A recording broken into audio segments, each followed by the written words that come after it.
You about to say you 1 cent?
Dun, dun, dun, dun, dun, dun, dun.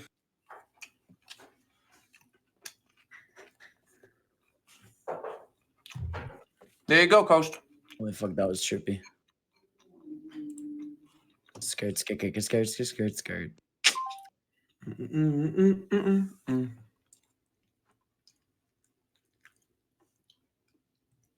This man sent me $3.60.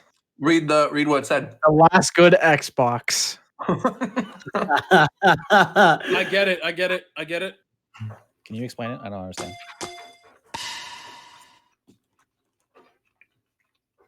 They call it the. Oh wait, no, sorry. I got $3.17 because I got deducted by fees. I'm sorry. Hey. Damn, Roger didn't Well, I even check the tried. box to pay the fees for you. Yeah, that's crazy. Roger didn't want to pay fees. Yeah, he really let you eat that. Goddamn. Oh, good.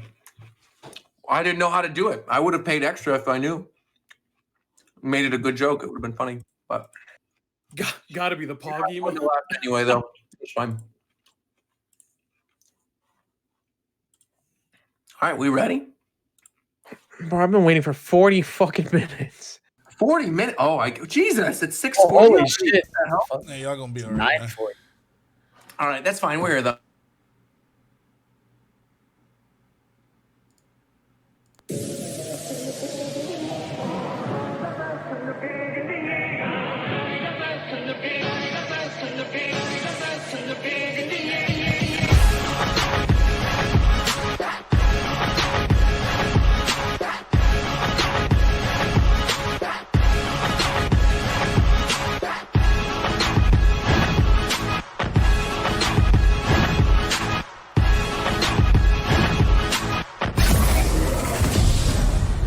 Hello, everybody. Welcome to the Japan Time Podcast. No, I gotta go. no. Oh, I waited 40 minutes for this. I'm playing my game. No. Well, that's how I started it, so you're gonna live with it. That's fine. Joining me this week, we got Shofu. All right, so listen, right? I seen the Rogers Base went live one time, right? And I clicked on his stream. You want to know what I saw? I'm gonna show y'all what I saw, man. What'd you see? This is what I saw right here. I'm about to play it on Okay. stream. Let's go, Rem. Come on. Yeah, I remember the clip now. Oh, this clip I'm is certainly so gonna close. enjoy this. Wait, What is this? Which moment is this? I'm trying to remember. Oh, the Rem one, where she's going. What were you doing? What the fuck are you?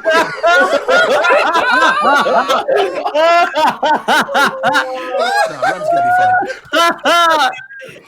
He goes on for so long, too. Look I at think- this dude. What makes this clip even better is if you know what happens afterwards in ReZero, Right. it just makes this clip. Wait, is this season work 2? together beautifully. Yeah. Is that- season Oh no, two. you talking about when she gets her fucking ass beat? No, Rem's gonna be fun. Two chains. She has the two chains in either hand, and she's like whipping them back and forth. And so I was like, Not oh doing my a God. goddamn thing. But what happened was you can't hear anything because obviously with Twitch it's like you get copywritten, and there's like you can't see anything either because I've got the filter on. So it's just me sitting there going crazy. That That's actually a good clip. That's good. You know what? I approve of that meme. Thank you, Shofu, Yeah. for showing that to the world. Appreciate it. Who else is with me? We got Coast. Is here Hey, this what's up, week. Nintendo gamers? Nah, that wasn't good enough. Gotta do it Hey, again. what's up, Nintendo gamers? There we go. Beautiful. We have. I'm just going in Discord order this time because who cares? We got Fidel. So remember when I bought 5 copies of Super Mario 3D All Stars, right? And unfortunately, now there was a really depressing moment the day I found out, okay, that the preload came out and you couldn't have 2 icons on your screen. So I was like, fuck, now I seem even dumber because I don't even get to flex and be like, yo, I got 2 Mario icons on my screen. But then the day it came out, I was like, oh shit, I got this game 12 hours early. So I wasn't that horrible. You And got there a you go. game that's been out for 20 years. 6 hours early? Yes, sir. All right, cool. Yes, but that still doesn't address the fact that you bought it 5 times. Viram, I didn't ask you, bro. I asked me. Well, fuck. Just shut up, Fidel. Viram, what's going on, buddy? I am enjoying life in my new place, and that's That's all what I I'm like to hear. gonna How moving went okay? Everything's fine now? You got internet again? Everything's good? say. Yes, everything is swell. Excellent. That's what I like to hear. Someone else I'm sure is doing well is Mike. What's going on, Mike? Nice to hear from you again. What's going on, everybody? How have you been? I'm doing okay. I got Doing some all right? stuff to take care of, but I'm doing good. I will say this. During that PS5 showcase we're going to talk about later, I truly, genuinely thought that trailer was Cyberpunk until we got At to the very beginning, Fazbear statue, yeah. And then everybody in my chat was like, how the hell did you not know that was Five Nights at I Freddy's? didn't know at first. That took me a while. That's good. But I immediately thought of you. Know that every time I think of Five Nights at Freddy's, I think of Mike. I'm honored. Isn't that nice? Yeah, it's Someone pretty who's not nice is Warchamp. What's going on, Warchamp? What the fuck did I do? Wow. Oh, you're just kind of Look, a see, jerk. we're just proving his point right there. It was Roger. I was on cams the whole time and I saw him vent. No, how have you been? I was fucking great until that intro. What the fuck's wrong with you? Oh, What did I just do to you? Well, now you're being mean. I was teasing you. I mean, I like you, so. Yeah, what I do to you, man? Maybe Nothing. I don't know. Are we going to play Final It's a Fantasy Monday, 14 man. together? It's a Monday, yeah. It's a Monday with lots of news to go over. Yeah, I don't care for much of it. Whatever. He's the imposter. He's the imposter. It's fine. So, Zeph. Then we got Zeph. Of course, what's going on, Zeph? Welcome. What's up? I know you've been playing Hades for the past 30 hours, which I'm assuming means you really, really like it. Yeah, it's good. That's good. That's what I like to hear. And someone else who's also playing Hades right now, live on stream on twitch.tv/TitoKMF, is the one and only top Among Us commentator, also the top Clubhouse Games player, That's Mr. true. Tito. What's going That's on, true. Tito? That's true. That's true. I am also the mayor of Sidebed City, so I will take all transactions. And I'm running 4 more years. 4 more years, everybody. I gotta say, I am happy that you're alive in this call right now. I'm truly happy because when the PS5 showcase happened and I saw that God of War Ragnarok teaser, I was pretty sure you died. I am 90. I did die a little bit in the best possible way. I don't think I've ever turned up that much in any stream ever of all time. The greatest game I've ever played in my life gets a sequel that, to be honest, if you listen to any of the developers and if you listen to Corey, who's the head writer and the director on the game, they basically worked on the second game and then made the first game. So the second game got to go crazy. Oh, I'm sure it's going to be good. Yeah, I mean, if you've played the first game, you know where the story is going to be heading in the next game. So Best it's game going on to be PS4. great. Yeah. So we have a lot of stuff to go over. I mean, it's been, 2 weeks since the last Japan time, but it has been a very, very busy 2 weeks. Lots of stuff has been announced from all the major publishers. We have random news articles about like Scott Pilgrim coming back from Ubisoft, which is something a lot of people have been waiting for. That's a game that's been it's not been on Steam. It hasn't been available anywhere outside of PS3 for a very, very long time. So that's cool to see.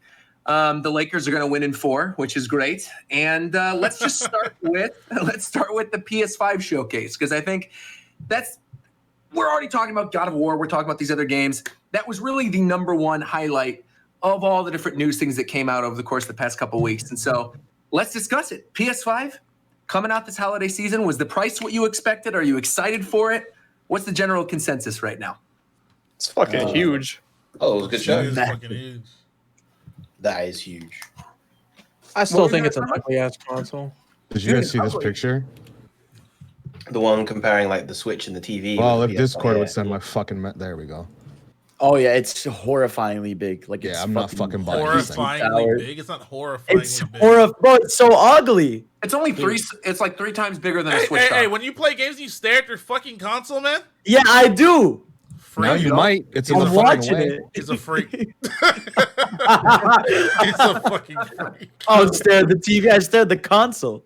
That boy stares at the fucking console when he plays games. When you...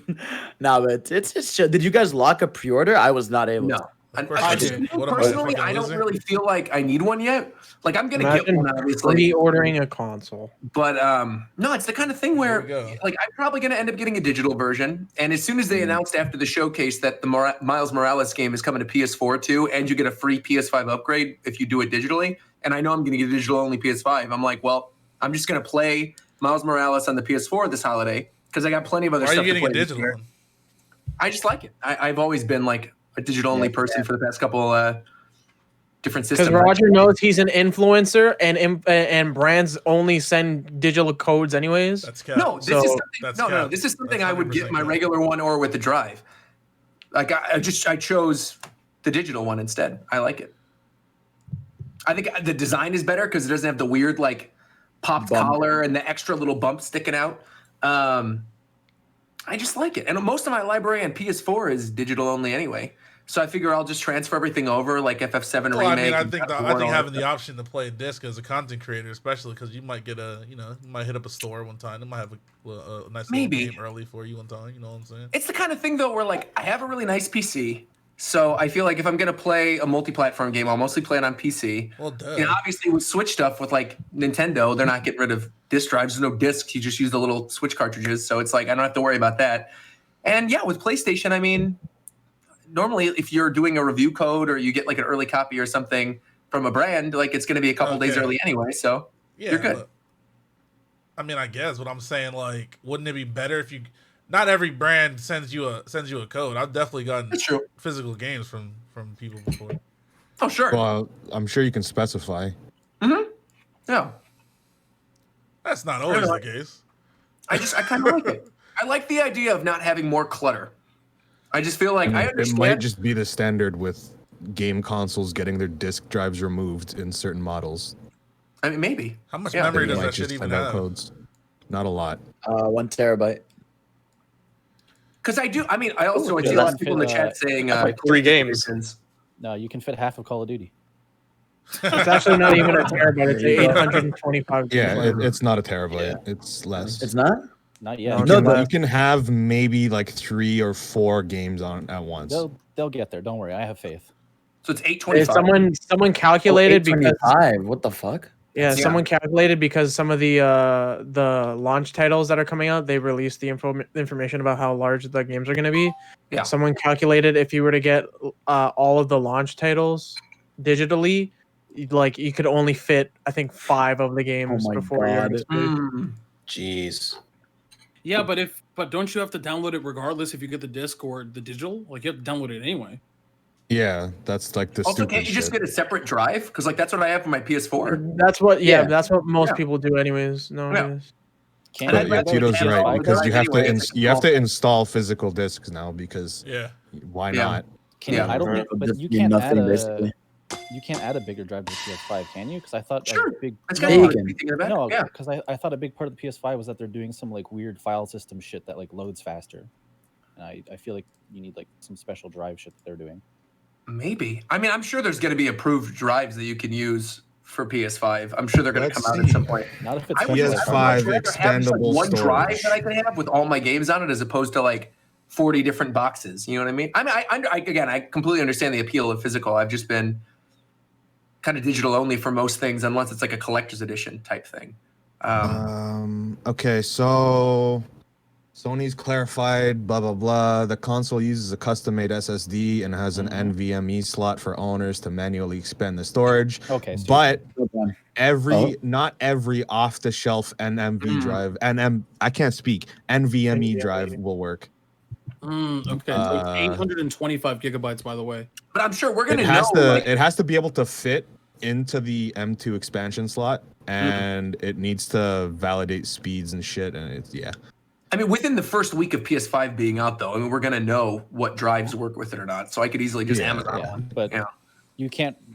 So I was right that you can't just replace the special drive that's coming with it. They're just allowing you to expand it with a drive. Yeah. So there's an expansion option available, but you can't just like replace the drive like on some of the old From PlayStations. what I've seen, Xbox has like memory cards almost. They're like these little squares that you put in the we're going back in time. Part of me kind of misses memory cards a little bit. Like I like the appeal of bringing it to a friend's house during Animal Crossing and going to visit their town and stuff. There's just like a nice little physical aspect to it. Until it corrupts. When the memory card's corrupted. That's what I was gonna say. Right. There's nothing more painful than you like being like, yeah, bro, my memory card's in there, I'm saving and shit, and your memory card's not all the way in. Yes, sir. Power goes out, so you're like, oh no, I was good, bro. I was auto saving on my and then you're done for like a week. True. I mean, to be fair, I'm the one saying I'm going to get a digital only PS5, but I do know that I have had one major issue. This was when I was moving from my first place in LA to my second place, and I had my Wii U and I had a separate like storage drive thing with it. And for whatever reason, either I removed something incorrectly or something happened, and I lost all of my save files on Wii U, which was like 400 hours in Smash Wii U, all of Monster Hunter, and I had unlocked everything in Monster Hunter, and my 300-hour file in Xenoblade Chronicles X. So that was a painful afternoon, let me tell you. But yeah, PS5, digital only, regular. Sounds like I'm the only one digital only. No, I'm digital. I'm digital. So you are? Yeah, absolutely. Okay, cool. I'm not alone then. I'll probably go digital only whenever I get one. I don't know. I'm not getting one. I'm curious to see how well the digital only will sell because as many of us have it, like I feel like good internet isn't as well. We should fucking know by playing Smash Online, but good internet rather isn't really common. I feel like not a ton of people have it. Sure. So I'm wondering, with these games that are 700 gigabytes big, it's 10 are people gonna bother? Because I remember when GTA 5 came out, people were like, "Yo, this is gonna take me a week to download." And that was what, like 100 gigabytes? Yeah, but there's also the appeal as well. And this is kind of a thing I was talking about with a couple of people in my chat a couple days ago, where how the whole working at home, people who were not really worried about the internet at home, people who weren't home a lot because of work, whatever, they were forced to get better internet. Like the average person now has a higher tier of internet from their local provider because out of necessity, work. So, and plus, when the PS5 comes out, no one's gonna really want to be going to a GameStop, and even if they did, they're not gonna want to be like, they'd rather just stay at home, ordering everything. I mean, that's what I'm getting from a lot of people that I've talked to about this very topic. Is it just seems that the digital one is more appealing given the circumstances than it otherwise would be, given the current, given the whatever. Yeah, and I feel like at some point too, the other big reason why I'm not going for the disc drive one is, Sony did this a lot during the PS4 generation. There were so many really cool special edition consoles and bundles that I feel like at some point there's going to be some cool collection edition like Final Fantasy PS5 or God of War PS5, and that will most likely be one that has a disc drive. And so I'm kind of just like waiting for that too. I'm like, well, I don't necessarily need two that are going to have a disc drive. And again, there's no real rush for it because I'm not getting rid of my PS4 tomorrow. Though I understand, like, if you are getting rid of it, then you would want one with a disc drive.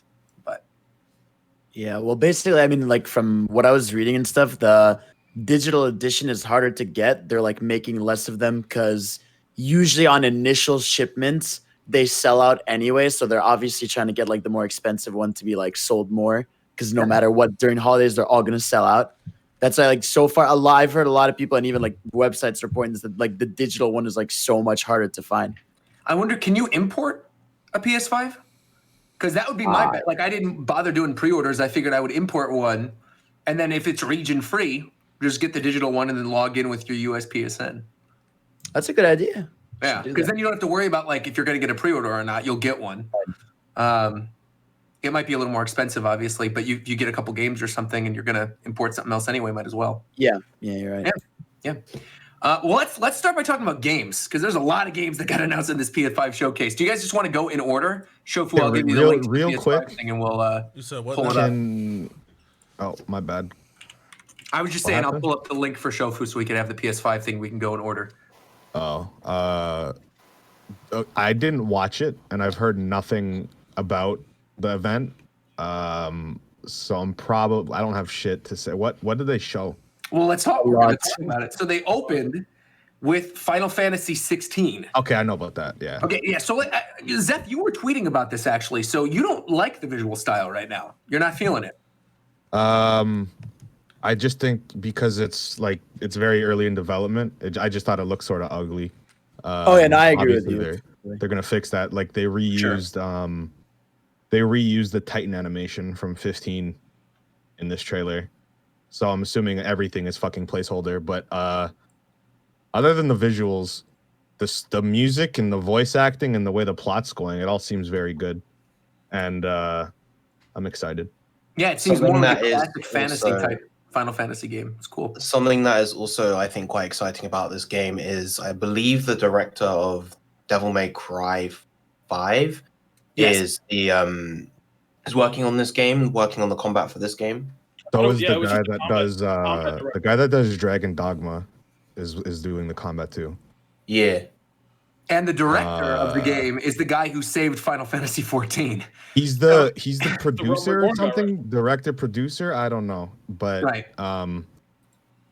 yeah, the Final Fantasy 14 developer is probably the most solid Final Fantasy developer. So this game's shaping up to be good.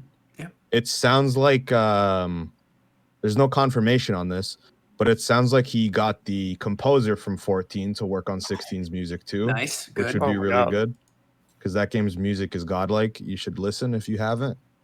And they're friends, so it makes sense. It could also be the Final Fantasy 12 composer, though. It's either one of them. I'm not sure. We'll see. I hope. The music in 12 is great, though. So yeah, I'd just rather have Soken. So is this? I'm not like as well versed in the realm of Final Fantasy as a lot of other people, but I'm curious. Like, is this an Ivalice game?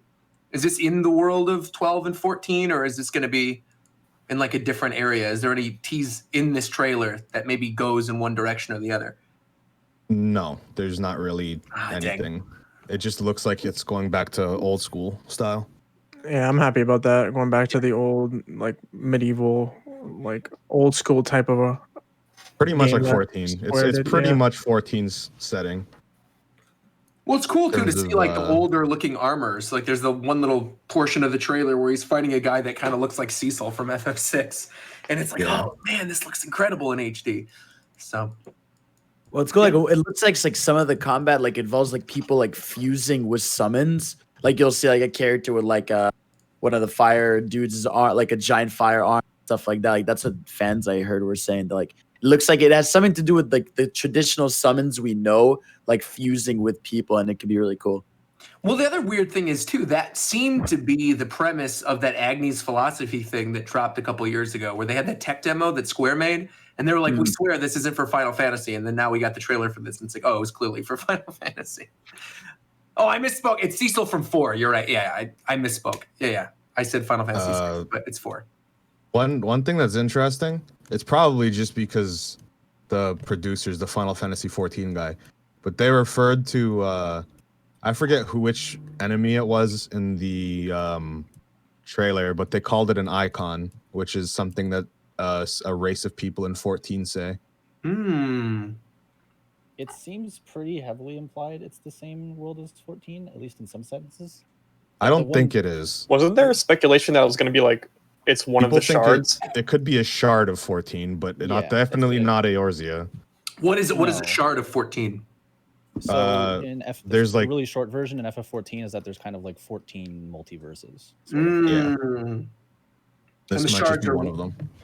There's 14 shards basically. Each one's its own universe. Got it. Well, there's FF14 13 primarily takes place in like the main primary shard. Right on. That's how you stretch out content. Hell yeah. Play FF14, free up to level 60.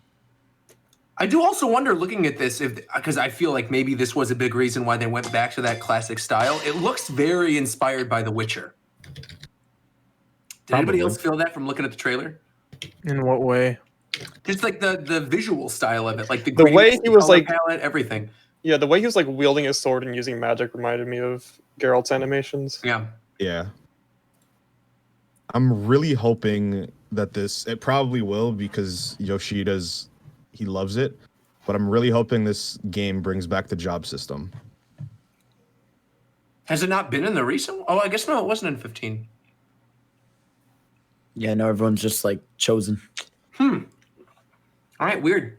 Well, console exclusive, PS5, Final Fantasy 15.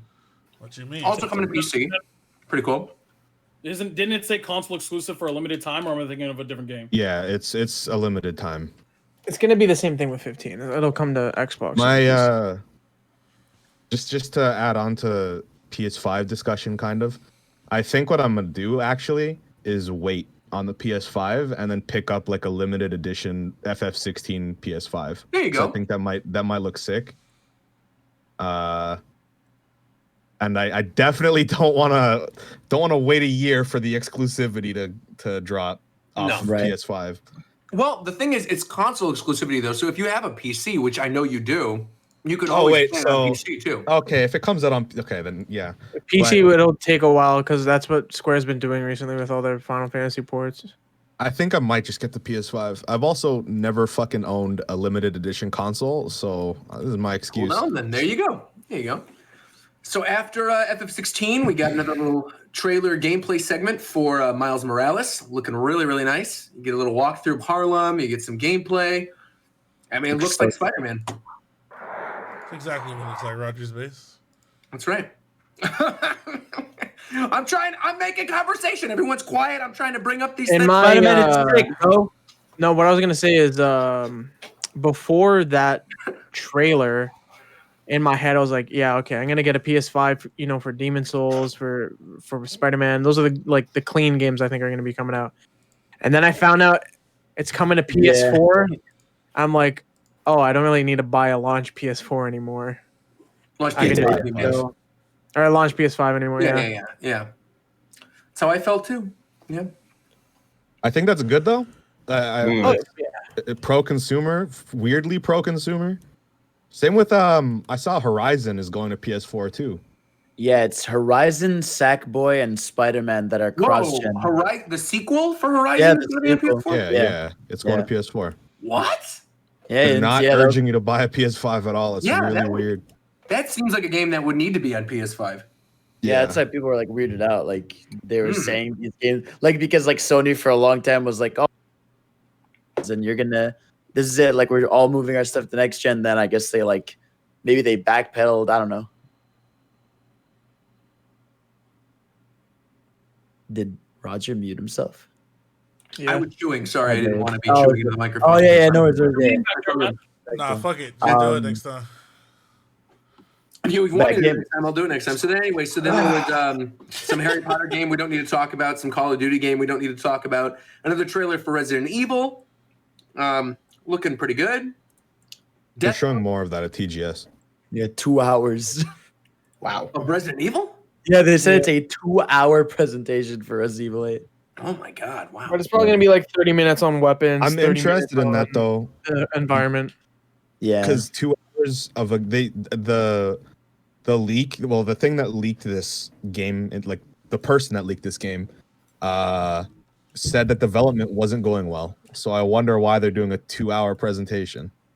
No, I think he had said that about RE4 remake. Wasn't that you're right. The thing? Yeah. The guy was saying going well.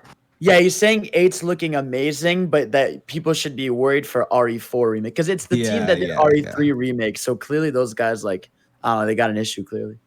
Wait, I didn't even know RE4 remake got announced already. No, it didn't. It didn't. But it's one of those things that we all basically know of internally. And this guy's basically the guy who leaks everything about Capcom, and he was just saying how RE4 is troubled. I just double checked. It's 2 hours for all of Capcom. It's not RE. We know 30 minutes of that's going to be Monster Hunter. We'll get to that a little bit later. We know about 10 of that will be dedicated to Dan. Woo! Yeah, they're gonna say, "Here's the shit you didn't ask for that you gotta wait for 2 years for again." You mentioned Dan. I'm curious. Do you think we're gonna get a Street Fighter 6 announced there? Oh no, Hell no. Nah, That's the whole reason we're getting Dan. There's still stuff coming for Street Fighter 5, so they're not announcing anything with Capcom said, "Here's Championship Edition," and then fucking Yeah, Ono got we have fired. the list of what they're showing. It's Street Fighter 5, and then they're showing Monster Hunter Rise and Monster Hunter Stories 2, and then they're showing DMC 5, and then they're showing RE8. Yeah, they're pretty much showing only stuff we have been told about already. Wasn't there a rumor that Street Fighter 6 is like getting restarted? Yeah, so they basically Probably why Ono got thrown off the fucking. I thought there was a rumor that like, Ono got thrown out of the room and they're starting over without him. Yeah, because basically it was supposed to be announced at this year's Capcom tour sometime this year. And then like they did some tests internally. Apparently, like Ono wanted some kind of tag team mechanic. It wasn't shaping up well, so obviously they booted him. And that's why they added this extra season pass to Street Fighter. So like, okay, have a team just work on 5 extra characters while we just continue to rework SF6 because they know they gotta nail that one on that. So yeah, it's gonna be lit. I'd also argue that's why Makoto's not in that last wave of characters, is because they're saving her for the SF6 reveal. Yep. Yeah. I can see that. Yep. Bring my boy T-Hawk back, please. Talk to them. Talk to them. Where's C Viper at? Where's she at? Where the fuck is C Viper? No, she's over there, bro. Where? I want them to bring back Abel, bro. Who? Tell you where she is. My Abel's pretty clean too. Whatever happened to Crimson Viper? Why did they never bring her back? She's over there. Because they're a bunch of hoes. What? Who? Sea Viper? Yeah. Well, they said you have a. They said have a Cammy reskin. Wasn't she in? She was in Marvel vs. Capcom, wasn't she? Yes. The third one. Infinite? She's not an Infinite. She's not an Infinite. No, Ultimate. She's an Ultimate, isn't it? Yeah, she's an Ultimate. Yeah, that's what I thought. So she's been in something at least. Then we got Deathloop, a whole thing about Deathloop being a PS5 exclusive, and then now today we find out that Xbox is buying Bethesda. But I guess that's still intact. Like I guess Deathloop is still going to be PS5 console exclusive, but it's going to be owned by Microsoft, which is real weird. Probably. It would be really fucked up if it wasn't exclusive anymore. That'd be hilarious. That would be because they've been spending so much time on that game in Sony conferences for like 3 of these now. That would be weird. Anyway, so special edition DMC 5 coming out launch day. Yes, sir. Cool. Looks so sick. There's turbo mode and Virgil. Yeah. Oh, bro. And is that going to be DLC if you own the original game?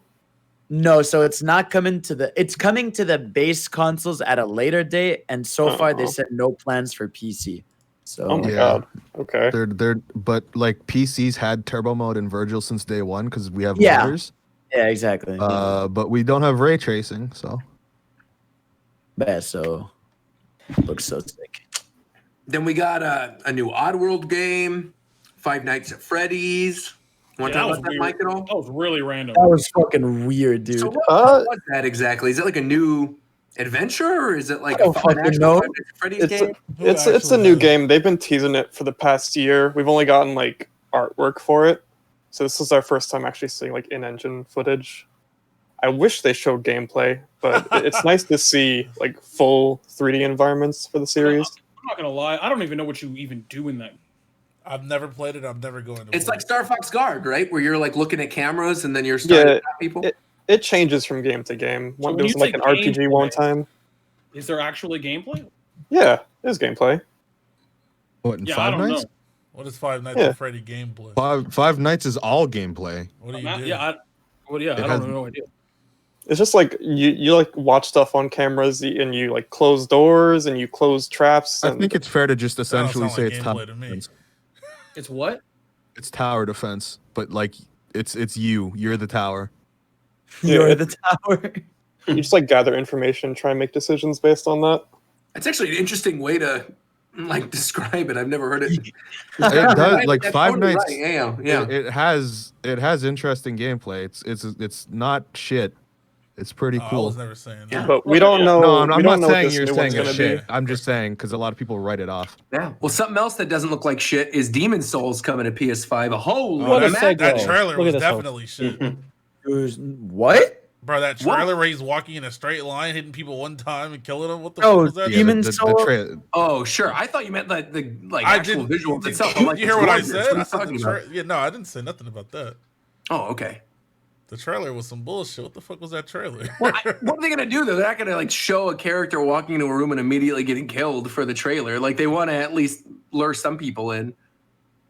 Yeah, I'm excited as hell for that game because Looks I've been insane. replaying Dark Souls 3, and that game is clean. So I really just want to get my hands on Demon Souls. I've never played that game before, and the remake's looking nice. Right on. It's funny how like Demon Souls is the one that's pure PS5 exclusive, and Spider-Man isn't. Well, I mean, That's they weird need to too have a- because they need Demon to have Souls a was PS5 like one. Demon Souls was like coming to PC, and then they were like, no, it's not. Yeah, exactly. I'm sure it I will don't at some know. point. I I don't mean, know what the Sony, deal with that Sony is. even said at the end of this generation, they've been saying that they want to bring over all of their first-party stuff to PC. Maybe, So, but we still it don't. We still don't have surprise Bloodborne on PC. It'll happen eventually. It just seems like the kind of thing they're eventually going to drop. I think right now it seems like that's kind of a draw of that PS Plus stuff. How they have like now you get basically a Sony Game Pass with PlayStation Plus. But the weird thing about this, and correct me if I'm wrong, didn't they already have this and then they took it away? Like No, when they okay. first started PS Plus, wasn't there like a Vita library thing where you get every game? And then they just dropped it and they stopped doing it. And then they started releasing them like 2 games at a time. I think so. This thing isn't like a Game Pass. It's literally just here's like 20 games giving you basically because we know a lot of people are going to convert to a digital console when they have their physicals. Like they're giving you like most of the first party PS4 games are there. PS4, God of War. I Yeah. mean, there's like a lot of good stuff. Yeah. And I think then they'll continue the usual PS Plus thing, which is like when you get your 2 games a month. But though, like, it's not like Game Pass where they're gonna expand this specific thing. It's just I think it's the really games funny that they showed were like all of they- the $20 games from like Walmart. Yeah, They- they showed Persona 5, but not Royal. Yeah. Right. Battlefield 1. I was like, the fuck? Well, yeah, the list. So the list here says Batman Arkham Battlefield Knight, 1 is fire Battlefield though, 1, so that's fine. Bloodborne, Days Gone, Detroit, Fallout 4, Final Fantasy 15, God of War, Infamous Second Son, Monster Hunter World, which is a pretty good get, Mortal Kombat X, Persona 5, Ratchet and Clank, Resident Evil 7, Last Guardian, The Last of Us Remastered, Uncharted 4, and Until Dawn. Those are the Like games. those are all clean those- games, but Yeah, it's a good list. I don't those know games how you it's can gonna work download, or is that exactly. streaming? It's I'm downloaded. pretty sure it's- download.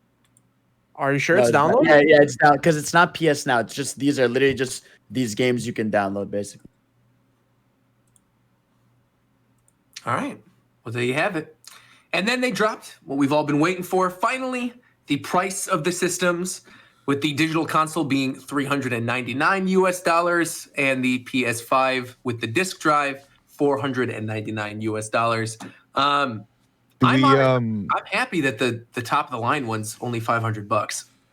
Do we know why the disc drive costs $100? Because they can. Because why Yeah. not? That's literally it. Yeah. That they don't have any additional thing in there. It's not stronger. No, nothing. No, What a nothing. piece of shit.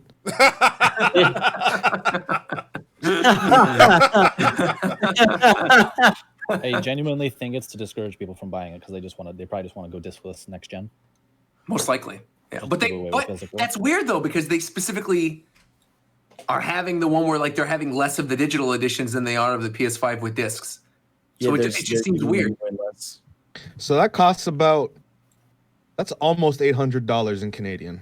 Yep. Dude, big ol' one bro, grinder.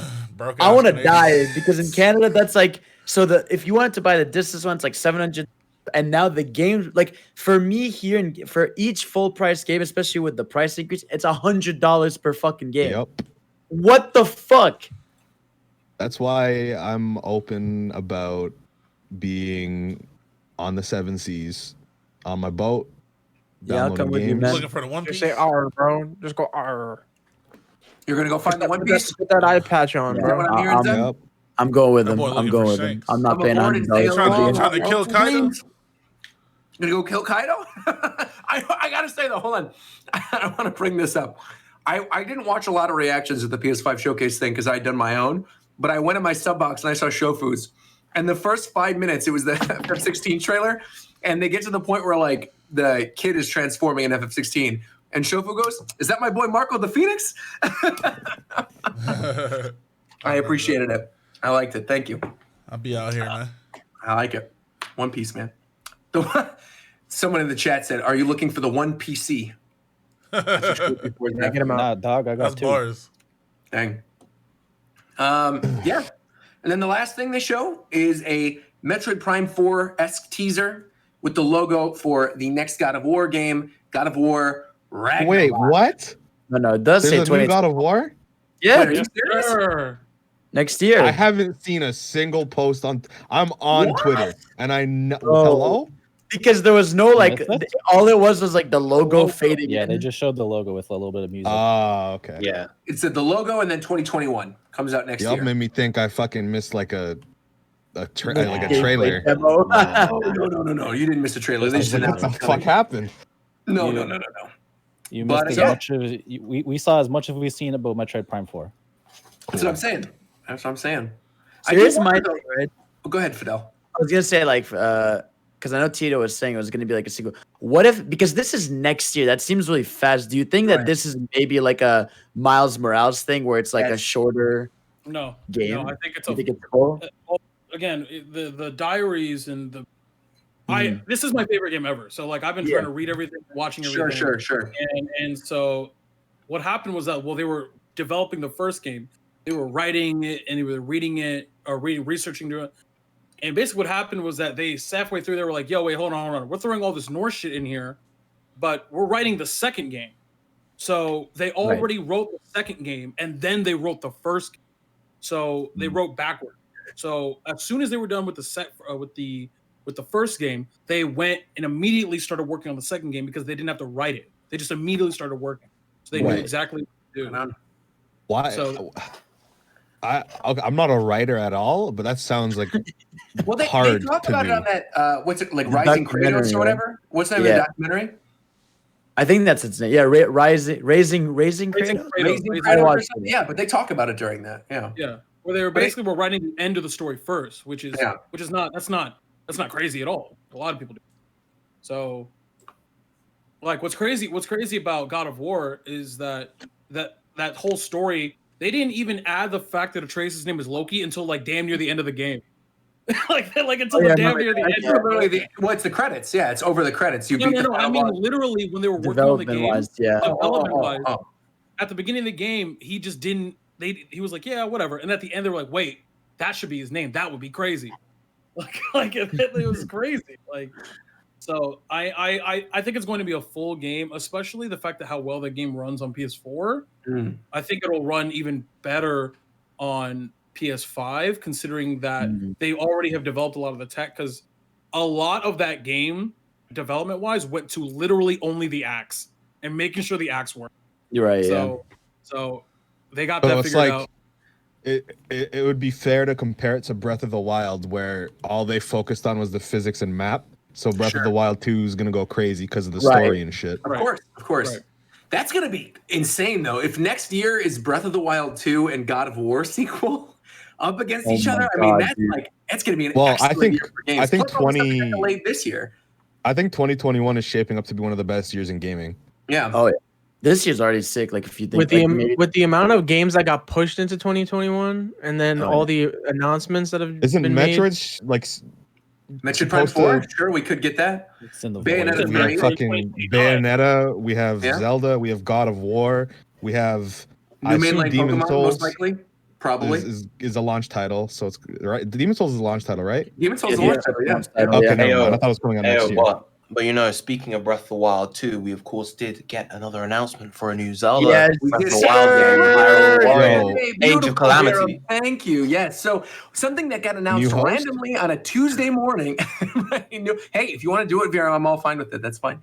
I figured that's my. I was like, you could take it, but I don't think you want it. But yeah, so Age of Calamity got announced randomly on a Tuesday morning. The sequel to Hyrule Warriors, is now something that's going to be a canon Zelda game. It's going to fill in what happened during the That's Age the of only Calamity. reason I'm interested in that game. That's and that's why it's gonna sell so much, bro. That's why. I think it's really smart too that they made the game look exactly like Breath of the Wild. I mean, it looks like it's in the engine. If it's I not, think it is. I think it is. Yeah. So the I fact doubt you're going to be that. playing There's- is these there's no champions. I don't think it's in the engine of Breath of the Wild. It is way easier to copy the art. No, it's way No, easier they to copy the art definitely are just style using the models. than Yeah. it is to copy the yeah, engine. They definitely just have the models and lighting. Yeah. Well, they got the models and lighting down pat. I mean, it looks perfect. So Yeah. I'm sure Nintendo has their hand in this more than any other Koei Tecmo Warriors game. Yeah. Well, this Hyrule Warriors sequel is a prequel to Breath of the Wild. It goes and takes place during the Age of Calamity. So the thing we only saw flashbacks of, we're going to witness the death of the champions. That should be pretty cool. And I'm just extremely excited for this. It comes out in November. Comes out very, very soon. Seems like this is going to be their big holiday game. And the Zelda team is behind it. Looks like Aonuma's been working really closely with the team over at Koei Tecmo. And yeah, man, it looks amazing. It looks really good. I think it's really interesting that the genre actually fits Breath of the Wild's this part of the story. Like because the war. I normally don't like the genre at all, but it's fitting for the story. It's really good. Yeah, because you're playing as cracked out Link and all of the champions that are like not Link that slept for 100 years. It's Link that's been fighting this whole time. Right. So I'm wondering. So I haven't played the original Hyrule Warriors, but I'm kind of wondering. There's probably going to be like bits in between the fights and the like. Sure. And I'm just kind of wondering what they're going to be doing with that. I mean, I don't really know the gameplay loop of Hyrule Warriors, so I actually will fill you in on that. I am a big Warriors fan. I mean, especially this generation. I mean, I played a lot of Fire Emblem Warriors. I put like 100-something hours on Hyrule Warriors on Wii U, and I just recently beat Pirate Warriors 4 to completion. So like, I love these games. My guess is what's going to happen is the story mode of the game will be exactly what we're expecting, like the Age of Calamity stuff with the old champions, as Zeph put it, cracked out Link, Zelda. And whatever that baby guardian character looking thing is, that's probably a little playable guardian that you play as. Something bad is gonna happen to that thing, bro. Because outside of the main story mode in all these Warriors games, there's always like a free mode, or like it's called Treasure Log in Fire Warriors, or like it's history mode in Fire Emblem. But there's always like a side mode. And Hyrule Warriors even had this too with the like the old Zelda maps, right? Yeah, when they were doing that from the games. Because obviously you can't just have like 6 characters in this game, the champions, Zelda, and Link. I mean, there's going to have to be more characters in the game than that, because that's a big reason. Like, it's what the Warriors games are known for. I had this conversation with Mike yesterday. And so where we were saying like the characters have to be. Do you think the characters have to be canon? Or well, here's what I think they're going to do, because this goes back to the gameplay loop thing that Viram was asking about. I think the history mode for this is going to be present day Breath of the Wild, and you're going to get Sidon. You're going to get all the other big champions in the history mode. You unlock them in free mode to then eventually use them in story mode.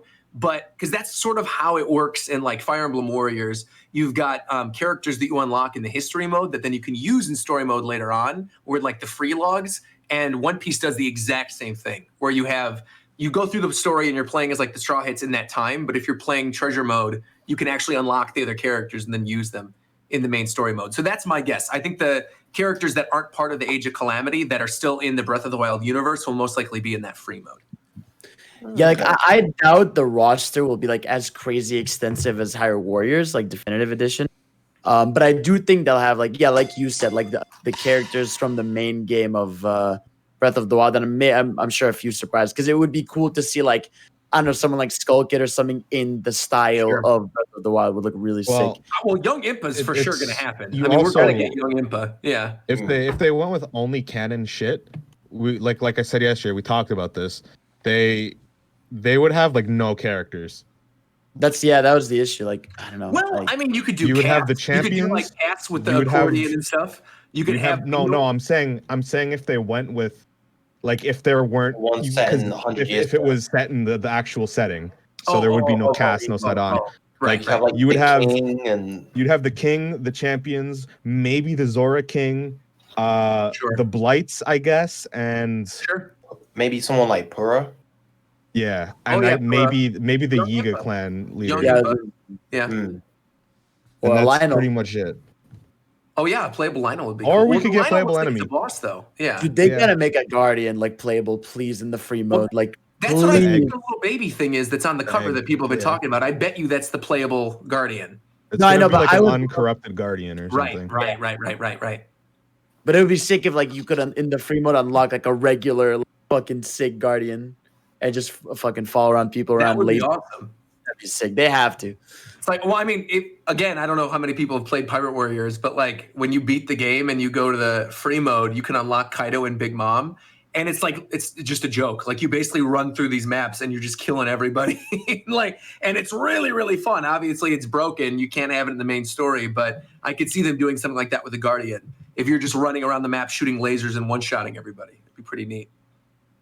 The other thing though, if they're obviously working very closely with the Zelda team on this, I also feel like maybe if the story is going to reveal something else about the story of Breath of the Wild 2, like something that maybe existed in the past that we didn't know about in the first Breath of the Wild. Yeah. I could maybe see them doing like a Breath of the Wild 2 character in this. I was gonna say I had the idea of, have you played Kingdom Hearts 3? Yeah. Okay, you know the Remind shit? You know how they added Yuzora? Yeah. Oh, I was wondering if, as like a secret character, we could get the good Gerudo male that was in the legend. Oh, dude, that'd be sick. I would love that. Yeah. And I wonder if like the game could end with like maybe like a mission that takes place like right after, just to tie into Breath of the Wild 2, like just like a final mission that takes place like right between the events of 1 and Breath of the Wild 2. That'd be sick. That'd be really cool. Because they definitely, it could be we don't, it's pretty heavily implied that the fucking wrinkly corpse is evil and also Ganon. Right. But it could just be the good Ganon that got sealed away as well, but it's probably not. I mean, that'd be a good plot twist, right? If in that original trailer we all think it's Ganondorf, and then actually the reason they went down there was to revive the old hero of the Gerudo and to have him on their side. I mean, that'd be cool. That'd be sick. Yeah. Well, either way, I mean, the game looks fantastic. I'm really genuinely excited for it. Came out of nowhere. Comes out, November 16th or something? Yeah, November 5th. Yeah, that week that they always release.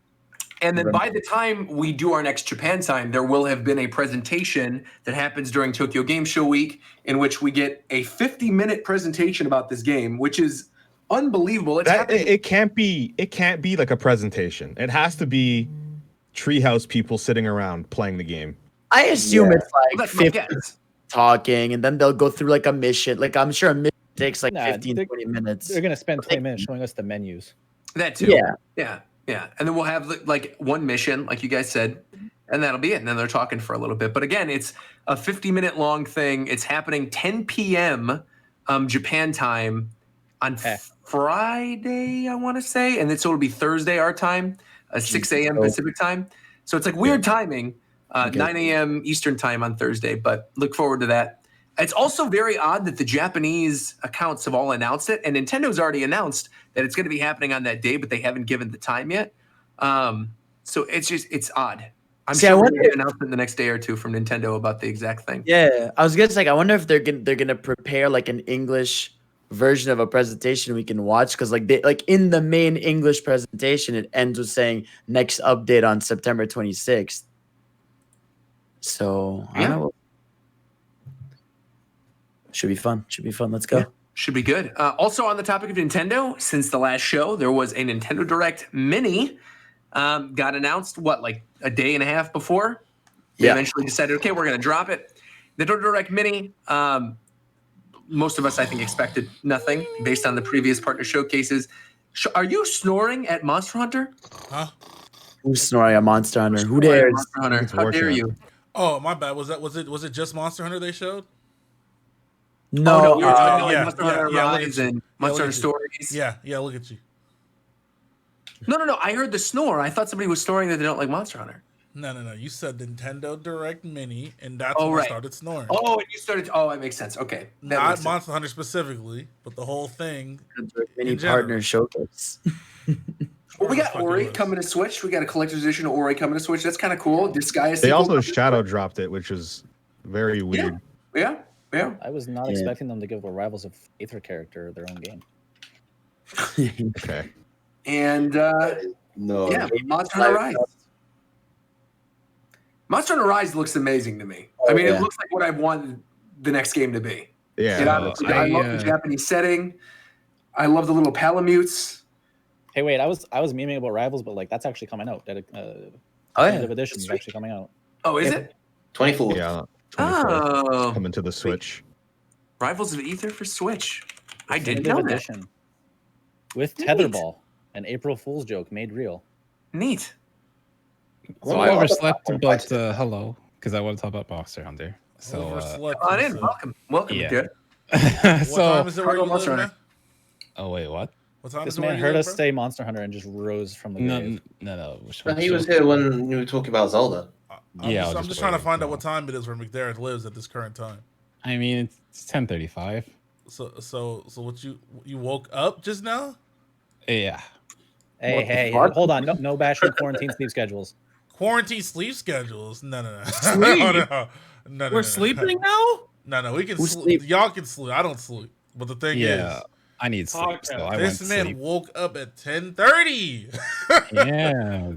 I tried to take a nap and passed out, so I slept. This man's It's fine. quarantine sleep schedules. It's not fine. I mean, have we got the Xbox yet? Yeah. No. Okay. We didn't talk We're about that. We're gonna get there later, but I Good joke. I had to stay up till 11 to pre-order that, so I need to sleep anyway. You had to stay until 11 to pre-order what? An Xbox? There's no way they An sold Xbox out. isn't gonna run out. There's no way they sold out. Yeah, I'm not. I'm trying to get. Don't worry about Xbox it. is not gonna sell I gotta out. stay up, so don't worry about it. I just don't understand that sentence. And to I mean, you, pre-order don't have to you don't have to understand. Just know. That's All what right, I'm man. doing. What you trying to Anyway, tell us, bro? Monster Hunter Rise actually looks sick because actually I really liked Monster World at first, but there's something about World. I can't really put my finger on it, but it just I don't know. I don't really have a drive to play World again. Like I probably sooner would play Generations again. Okay. And it's just really weird because I think World isn't. I don't think it's a bad game, obviously, but it's just like I don't know. It doesn't. Something doesn't feel right, and I can't really put my finger on what. But I'm very excited for Rise that takes elements from World and then mix it with like what seems to be a more standard Monster Hunter. So the thing that I wasn't really sure about, I haven't had a chance to like watch video breakdowns, but I'm sure you probably know more than anybody else here. What are the things they took from World that are going to be present in Rise? And like what are the things that are more traditional? There's no loading areas. So like the entire map is just open. And then which is a really big thing on like on Switch. World did. Yeah. But the look of it is they took away I think World, what I hear a lot of people say, World has a lot of extra stuff around the map because it can be big to just make it big. It seems like Rise takes a lot of that away, and it's more like the portable games where there's less stuff on the map, so it's more focused. Then they add in the fact of the wire bugs. You can move. Yeah, it's like an upgrade. That looks so fun. Yeah. Like But even Spider-Man. then, like the wire bugs, when they're in the air, they even do like Monster Hunter Generation, like aerial style stuff for like a aerial charging great sword swing and things like that. So like the wire bugs themselves even add in like almost hunter art stuff because one of them, the sword and shield, takes the wire bug and then swings it or like whips around his sword with it, which looks like a hunter art. So like there's a bunch of things that they took from the past two games and added to this one, and just adding a lot more stuff you can do. Like I thought the fact that like so a big thing in Monster Hunter is when you're in co-op with more than two people, you lose the ability to take a Palico with you. But Yeah, they kept it in now. It's sick. Yeah, you can have 4 people and everyone has a pet. No, you pick one or the other, but yeah. And I'm really happy about like the Breath of the Wildification, because that was my biggest problem with like if you would fall, climbing to get back up somewhere was so especially in certain maps. Like the swamp map is like one of the worst designed things ever, and climbing to places there is such a bitch. So here, the fact that you could just climb through any wall to get back to like a location of like a monster like swats you downwards or something is just like that's such a sick deal for Monster Hunter. Yeah, I'm excited for how that's gonna work. I think it's really sick. Don't get me wrong. I'm also a little worried because I have a feeling that system could be what you're saying, that you're gonna get knocked down and have to climb a long way to get back Right, to where yeah, you but were. I'd rather do that than walk all the way. So Looks like it annoyingly. takes 2 seconds to climb, though. Yeah, it looks like your climbing animation's really fast. But my next thing is that I wonder the wire bugs are like limited because sometimes they're climbing. You notice there's bugs on the ground that seems like they pick up, and after they use them, they Right. seem to fly away. So I almost feel like you have like 4 or something, and after you use those 4, you have to find other ones to keep going. So like, I don't know. I'm just very curious. The one thing I'm really curious about, and I think I already know the answer, but I'm gonna double check with you, is paintballs are gone still, right? You have like the little green bugs that'll track the monsters. I hope so. No, I'm because I don't know. I thought feel those like the paintballs tracking will be bugs from back. World. You see them Oh, in no. the trailer for Rise, No, honestly, I didn't notice that. or were those just heal bugs? Are those? Oh no, yeah, those are the healing ones. The big green orb is a healing one. Right, but weren't the So, little yeah. tracking ones in there? I did not notice them. Honestly, I dang. kind of hope paintballs are back. The tracking system's okay, but I kind of don't like. I like the tracking system. I hope it's back in some way. Yeah, I did. I like the tracking system in World too. That's why I brought it. Well, I love the art style too. I just think like the whole concept of it with like the super heavily Japanese influenced aesthetics, where you've got like the Japanese crane looking monster wyvern. Yeah. That looks really cool. You've got the it's like a platypus hippopotamus thing. Looks fun. When I heard the Shamisen, I thought Zenogre, like some type of new form of Zenogre, was going to be the title monster, but it's not. It's something called Magnamalo. Looks kind of neat. Yeah. What's funny is the last game that was Japan exclusive is when Zenogre came out. Right. So yeah, Right. fits that style of a Japanese style monster. Honestly, to me, it's crazy to me that this is the first one that's actually going full on Japan inspired. Yeah. Even though like Portable the Third did that, so we never got that. We got 3G, which was like, the next version of it. But Portable the Third itself actually was a game that came out, and then in Monster Hunter Generations, the village from Portable the Third, the one with the hot spring in it, is in there, but we never saw that village until then. But that was a Japan exclusive game. And apparently the chat is saying that all the monsters in this one are going to be yokai themed. Oh, that's cool. Which is cool. Yeah. Yokai Watch. Not Yokai Watch. No. Just Yeah, yokai even- like I'm just Japanese excited spirits. for this shit to have like funny costume DLC again. Oh yeah. Oh yeah. Here's hoping for some cool like Nintendo exclusive costumes. I love Yeah, the like Isabelle one. Isabelle Yeah. and Link. Or wasn't there like a Solid Snake one in one of the PSP games? It was like Solid Snake and the little Ape Escape monkeys. There's Yeah. the Ape Escape I remember. That's There's, the only one I remember. hold on. There was a Snake telling one you. because Metal Gear Solid 3 had Snake had the ability to fight Rathalos. We need to Roger, have you're caught up on Hunter, right? I'm not Oh, three, yeah. portable. Here, I'm gonna spoiler this. This is a costume. Look. Let me see this. Oh my god, that's a real costume in the game? Yeah. Oh, what the fuck? Oh, yo! They've even That's done one piece sick. That's for- amazing. What the hell is this, man? You got It's gold a and monster. dark. That's This is amazing. gross. I love that. That's really Me, cool. bro, you love Hunter x Hunter, bro. Don't man, put that's that on stream either because that's a late. huge Spoiler. fucking It's too late. spoiler. It's too late. Spoiler, yeah, It's but- too late. Oh, It's too okay, late. you already Should have put it told me already. earlier. He already did. He Too already late. did. Out of context, that's not really. Oh, Right. no, it's true. I guess not. Yeah, to be fair, I knew that he had a giant hairstyle when I played Jump Force, and then when I watched Hunter x Hunter, I was like, oh, that's what that was. So Yeah, I always thought that was just a form. yeah, wow, that's really cool. Actually, though, I hope they bring that back. Yeah, they did like they've What done we collabs need- with so much stuff. They done we One need, Piece, they what- have Devil May Cry stuff. Like Are you talking about Hunter spoilers or Monster Hunter spoilers? Wait, That's That's, not a Hunter spoiler, it's Hunter Hunter Hunter spoiler. spoiler. They put a Hunter x Hunter stuff in Monster Hunter. but what is this a spoiler for? Hunter x Hunter. It's for like, I don't know. It's like out of context, it's not really a spoiler, but it's just that like, dark No, fucking form. well, if that's the case, I don't give a fuck. The fuck? Well, Wait, have you there's never seen context Hunter? now. You've never seen whatever. Hunter x Hunter. No, of course I have, but I'm saying if that's Oh, if I we're was like, what? if we were not trying to put this on screen because it spoils Hunter x Hunter, who gives a goddamn? This shit's old I as get fuck.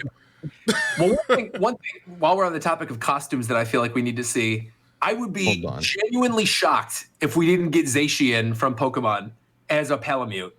I truly believe we'll end up seeing that at some point. You know what we need is we need Amaterasu as a Palamute, but like a special one where the grass spawns while you're running. Oh, that would be amazing. Amaterasu would be sick. Let me find this shit because this like drove me nuts. Let me find this. There's a lot of really cool things. They could do the dog from Tales of Vesperia. Yeah. They could do Amaterasu is kind of like the best that I could think of. That would actually be amazing.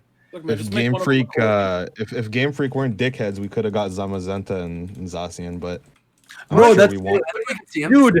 Look at this, bro. This dude, he literally looks like Zamazenta, 1,000%. Oh, what? Look at them. No. Did we play this? What the fuck are you talking about? They look similar. No, what you're looking at like his shoulders, and you think that's part of his head. That's not part of his head. He's like jumping down, and his shoulders are hunchback. Oh, you're right. But he fuck, his head. Oh my god. Like, he very much obviously looks like an Oni, like one of the yeah masks, Yeah. but like the other ones I feel like aren't as obvious. Bruh. I'm excited. Either way, game looks sick. And then Monster Hunter fucking Stories 2 look sick too. Yeah, fully voiced. Both of them, by the way, Oh, are wait, fully yo. voiced. Very interesting. I just realized now that Xenoblade's popular, we might get some Xenoblade costumes in Monster Hunter. Oh. We should totally get like the Aegis for the Great Sword or some shit. No, dude, you give the cats, you do Nia, and for the dog you do what's his face? Nia's tiger. Dromark. Yeah, Nia and Dromark. You could do that for the cat and the dog. Yeah. That would actually be really cool. Yeah, because there's some good mods for a world with like the Aegis that looks like fucking perfect. So just make it a thing. Yeah, make the Nia Palico, you do a Palamute, you do the Dromark, and then Gotta for your have the actual Monado costume, in you do there. Rex. That'd be sick. And you have the and you have the Aegis. Oh man, I want that now. See, the thing is, I think that would be amazing, but Nintendo hasn't really gone that hard when they've done Monster Hunter. They've done like Legend of Zelda, they've done Mario and Luigi, Isabel's. they did Animal So I feel Crossing. like- yeah. I think they've done enough to the point where they would definitely heavily support it for the Switch, like a new title. I Sure. think they would. So my thing is, I Like, really want if this launches Yeah. and it doesn't have like anything Breath of the Wild in it, if Breath of the Wild 2 is coming out like anytime close, I'll be shocked. Yeah. Well, the other thing is too, Monster Hunter traditionally, because we even talked about this, I think in the DMs, like after the thing had happened.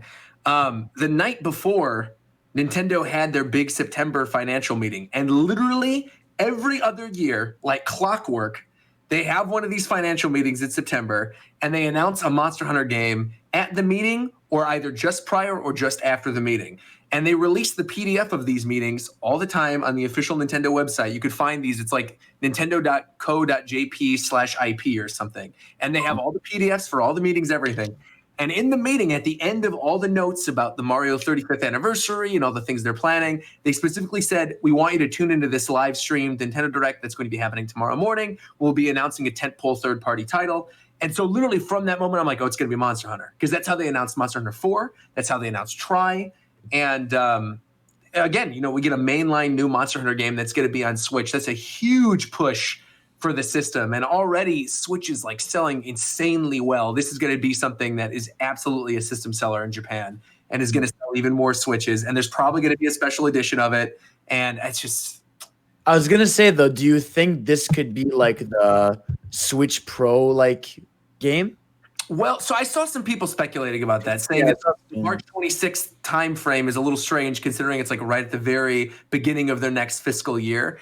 I don't think so. I think maybe if Switch Pro was still going to come out on schedule with, you know, in a world without COVID, but I really truly believe if we're going to get some type of Switch Pro that it's going to come out next holiday alongside Breath of the Wild 2. This is super off topic, but we just talked about limited edition Switches. Sure. You guys seen this? This actually looks kind of cool. Oh, the Fortnite one I in saw Canada. this. Yeah, I can see that. Yeah. So it's a It yellow actually looks pretty Joy-Con, cool. blue Joy-Con, and then it's got like the different Fortnite heads all over the dock. It does look pretty nice. Yeah. Yeah, Joy-Cons look dope. I would not fucking want this The tomato. blue Joy-Con looks really good. Yeah. Yeah, it does look really good. Have we talked about the Marvel Fortnite stuff and how fun it is? You did. Yeah. It's still really good. They keep adding stuff to it. Now you like kill Iron Man every time you drop in the map, and you get the Iron Man weapons, and you can get like the Doctor Doom weapons. I mean, it's really genuinely fun. If you've not been playing it, I'm not really somebody who loves Fortnite, but I got Yeah, it. there's something funny about you playing Fortnite. I know, but I like it. It's genuinely I fun. swear we had this exact conversation last week because Yeah, I we did. mentioned the same, or not last week, the time before, because I was I think we did because we were talking about it as well. But since then, they added like Iron Man and like Stark Industries and a bunch of other extra stuff too. Also, She-Hulk casting news, completely not gaming related. Tatiana Maslany is going to be She-Hulk in the Disney Plus series. Excited about that. She's a good actress. I don't know what that is. WandaVision looks kind of cool. There was also a new trailer for WandaVision. It looks amazing. Kind of cool. Trailer looks really good. But yeah, moving away from all that stuff. Wait, one thing real fast. Oh, go ahead. Because I feel like I have you guys talked about TGS? I guess you hit it. You talked about Breath of the Wild. Yeah. Barely. Yeah, we haven't even really touched on TGS yet. All right. So one thing I wanted to say is with Monster Hunter made me think that there is a good chance they might get more Nintendo stuff because the Nintendo owned mobile game Dragalia has 2 Capcom crossovers. Yep. One of which being Monster Hunter. So there is a chance they might do more stuff. I've been thinking about this shit like Smash Bros. Because it's so easy. It's like they could put Wolf Link in as a Palamute. It's so easy. Yeah, Wolf Link is one I think. Yeah, that's. I'm glad you said that because that is something I do feel like we kind of need to discuss a little bit, considering this is originally a Smash Bros. Podcast. No one remembers. But Monster Hunter Rise, especially with this coming out in March, and knowing we're probably going to get another character soon and another one most likely around March, it would make sense considering Rathalos is already in the game. We already have a Monster Hunter track that they would do something Monster Hunter Rise. Two Monster Hunter tracks. What's the second one? Proof of a Hero, the main theme. Oh, that's right. There are 2. Yeah. But my guess is we're going to see Monster Hunter and Smash Bros. Now, like without a doubt. I mean, this is like a huge exclusive. Monster Hunter is a massive franchise. They've worked with Capcom so many times. It just seems like this is a no-brainer. I mean, speaking of Smash, should we talk about like because it seems like basic, and like whenever that it means we're like close to a character popping up like a week or 2 from now. Sure. I think maybe it'd be good to like just do final predictions in case by next show there's something announced. Yeah, actually, realistically, we should save that because we have to talk about Xbox unless you. Oh, you're right.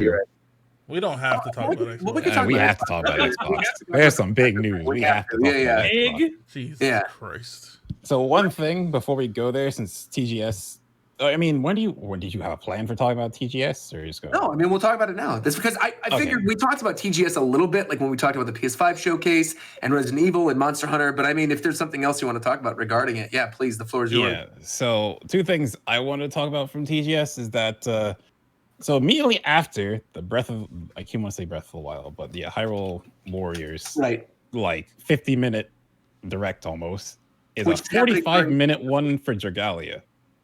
Oh. Which is weird to me, but yeah, it's immediately after that. It's Dragalia for 45 minutes. But before that, the Dragalia 2nd anniversary announcement video is going out. So I think it might just rehash that or show stuff off. So I'm not sure what they're going to talk about.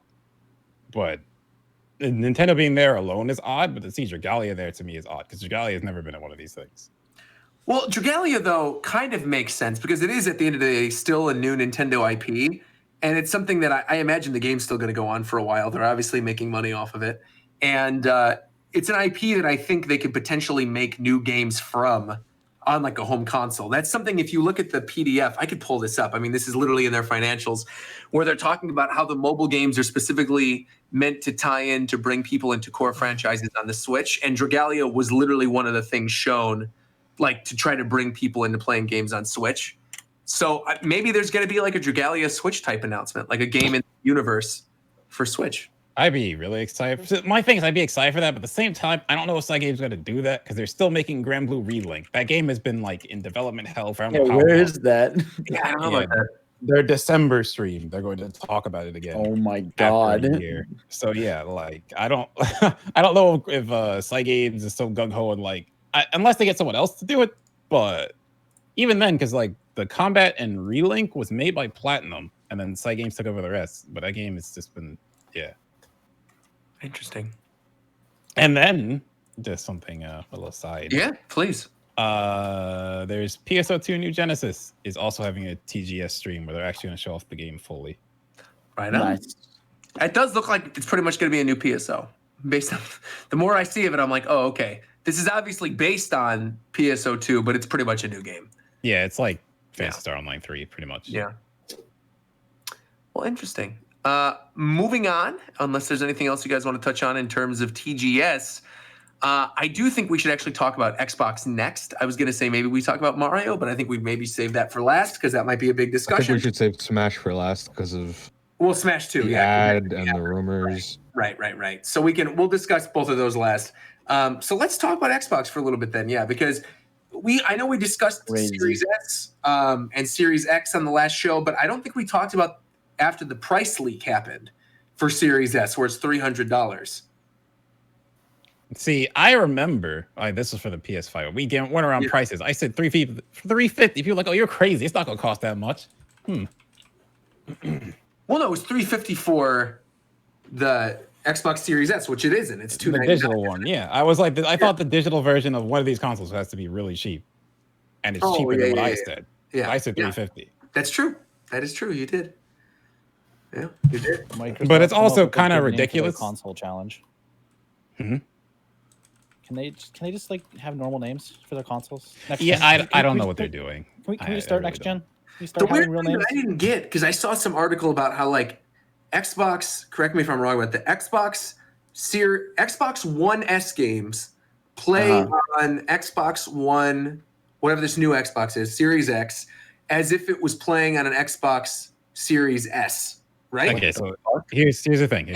So Xbox, if you have a game that has like some games on the box, I think I have one, but I don't want to like dig it out right now. But they say that they're enhanced with Xbox Smart Series delivery, X. No, sorry, Xbox One X. It says they're enhanced with Xbox One X. I even messed it up. Jesus Christ. So they have better, they just run better. They can be in 4K. I think PSO2 is one of them that says that. But if you play it on an Xbox Series S, it's going to play it as if it was an Xbox One S without the like enhancements. Got it. Well, see, the thing that's weird with the names is why not just call? Because to me, it seems like as a casual person, the only difference between the two is one's 4K and one's 1080p. So why would you not just call it Xbox 4K and Xbox 1080? That would be if you call them that, they would already be differentiated enough. People would know immediately what it is. They go, okay, this is the 4K one, this is the 1080 one, and then we'd be done. And they've already called one Xbox. Well, because I think the S 1080. No, because the S upscales to 4K stuff. Oh, does it? It upscales to 4K, so I don't think you'd want that because games at 4K though. But it can it just upscales like shows and stuff to 4K. Honestly, the names aren't even that bad. It's just like they just need to do something to make it more obvious. Like the average person is not going to know the difference between a 1 and a series. Like it's just words.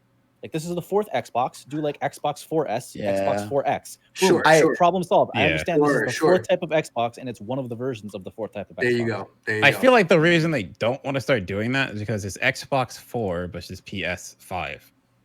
I don't know. I feel like that might be a reason. Is they'd be like one behind then Sony. They need to go the Nintendo route and not just call them all Xboxes. They need to give them a unique name. Yeah. I think they could have just kept on going. There's a lot of things they need to do. All right, we're being honest. There's a lot of things they need to do. That's one of them. I mean, I think they're starting to make moves after what they did today. All right. What are we talking about? I guess this kind of gives me a Wii U vibe, which is unfortunate. Well, real fast before we get to that, I want to say like, I feel like the amount of benefit you get from a Series S, if you just want a next gen console, don't want to spend a lot of money, you don't care about how games look, is kind of ridiculous. Like $300 buy-in price, and it's the digital version. So if you didn't get Game Pass Ultimate, which costs $15, any new Xbox game that's released, you just play it. You don't have to you just play it for free. You either getting the $300 Xbox or you getting the PlayStation. I mean, nobody buying that. Because actually, I think $15 you get the library of Xbox games and the new Xbox, or you get a PlayStation with all of that and another additional $85. Like, yeah, it's insane. Like even what's his name? Like even Phil Spencer actually, like he had an. They are literally positioning the Series S as the one they're gonna do big marketing for because they know that X, which is the more powerful one, is the one like hardcore gamers just know about anyway and would buy if like they're that into Xbox. Right. So no, they're good. Like the Bethesda thing today was crazy. I couldn't believe that. Like they $7.5 billion. That's more than Disney paid for Star Wars and more than they paid for Minecraft. So fucking insane. Which is obvious why they sold at that point. Yeah, I mean, it's like Microsoft is like one of the Microsoft's one of the most wealthiest companies. So like, I don't know why they haven't been doing this.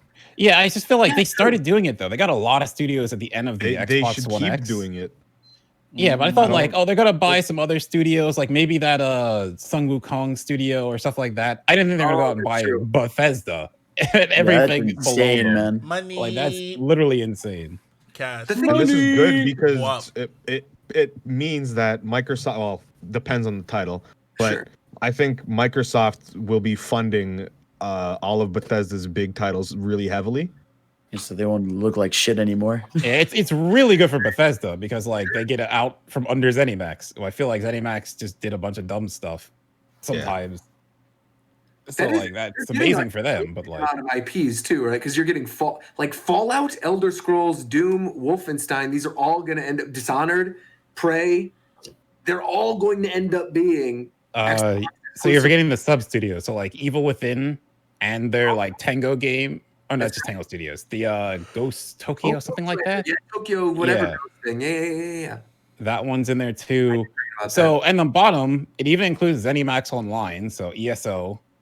I don't think they need to do anything with that, honestly. It's just there. But like they own that now. And it's just like stuff I think about stuff they can do. So like how, people wanted a new KI and Xbox is like, we don't have a fighting game. They have Street Fighter, so we'll make a new KI. But now it's like they now also have ownership of Quake. And Quake is a game that like a lot of people want a new one and people did not like Quake Champions. So with Microsoft funding, if they wanted to, they could bring back Quake. And like there's a bunch of just tons of IPs they could actually work on, which is kind of crazy. Yeah. With the amount of money Microsoft just they have unlimited money basically. Yeah. The coolest thing about this merger or acquisition is that Doom guy and Master Chief are now under the same. Right. That is actually a little crazy. I got $5 on Doom guy.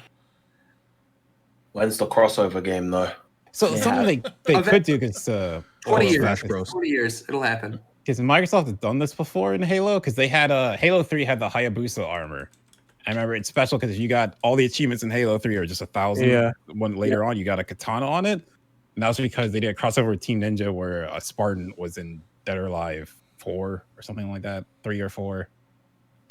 But they could make Doom and Fallout like armor in Halo if they wanted to. That'd be cool. That'd be pretty cool. Xbox All-Stars Royale.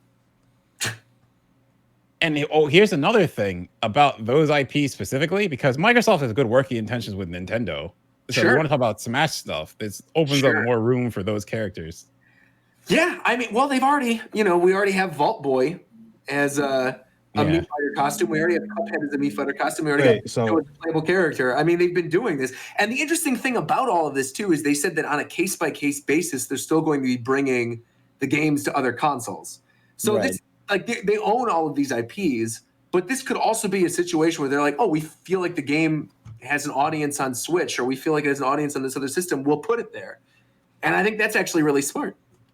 McGarrett, did you say they're making a new KI? No. I said I was saying that because Street Fighter existed, they made KI to give themselves a fighting game. Right. I was gonna say they could totally put Doom Guy in KI. I kind of really want them to make a new KI because like now they have some crazy characters they could put in there. They could definitely put them in. Doom Guy and Killer Instinct. There you go. Because what's crazy to me, right? They bought Obsidian, and Obsidian was like basically not direct offshoot of Bethesda, but it's very obvious Obsidian is making a lot of games that Bethesda just doesn't make anymore. Sure. Make them in ways that Bethesda doesn't do it. So they owned Obsidian, and Obsidian's coming out with this very Elder Scrolls-like game. They're like, you know what? We'll just buy Bethesda too. Why not?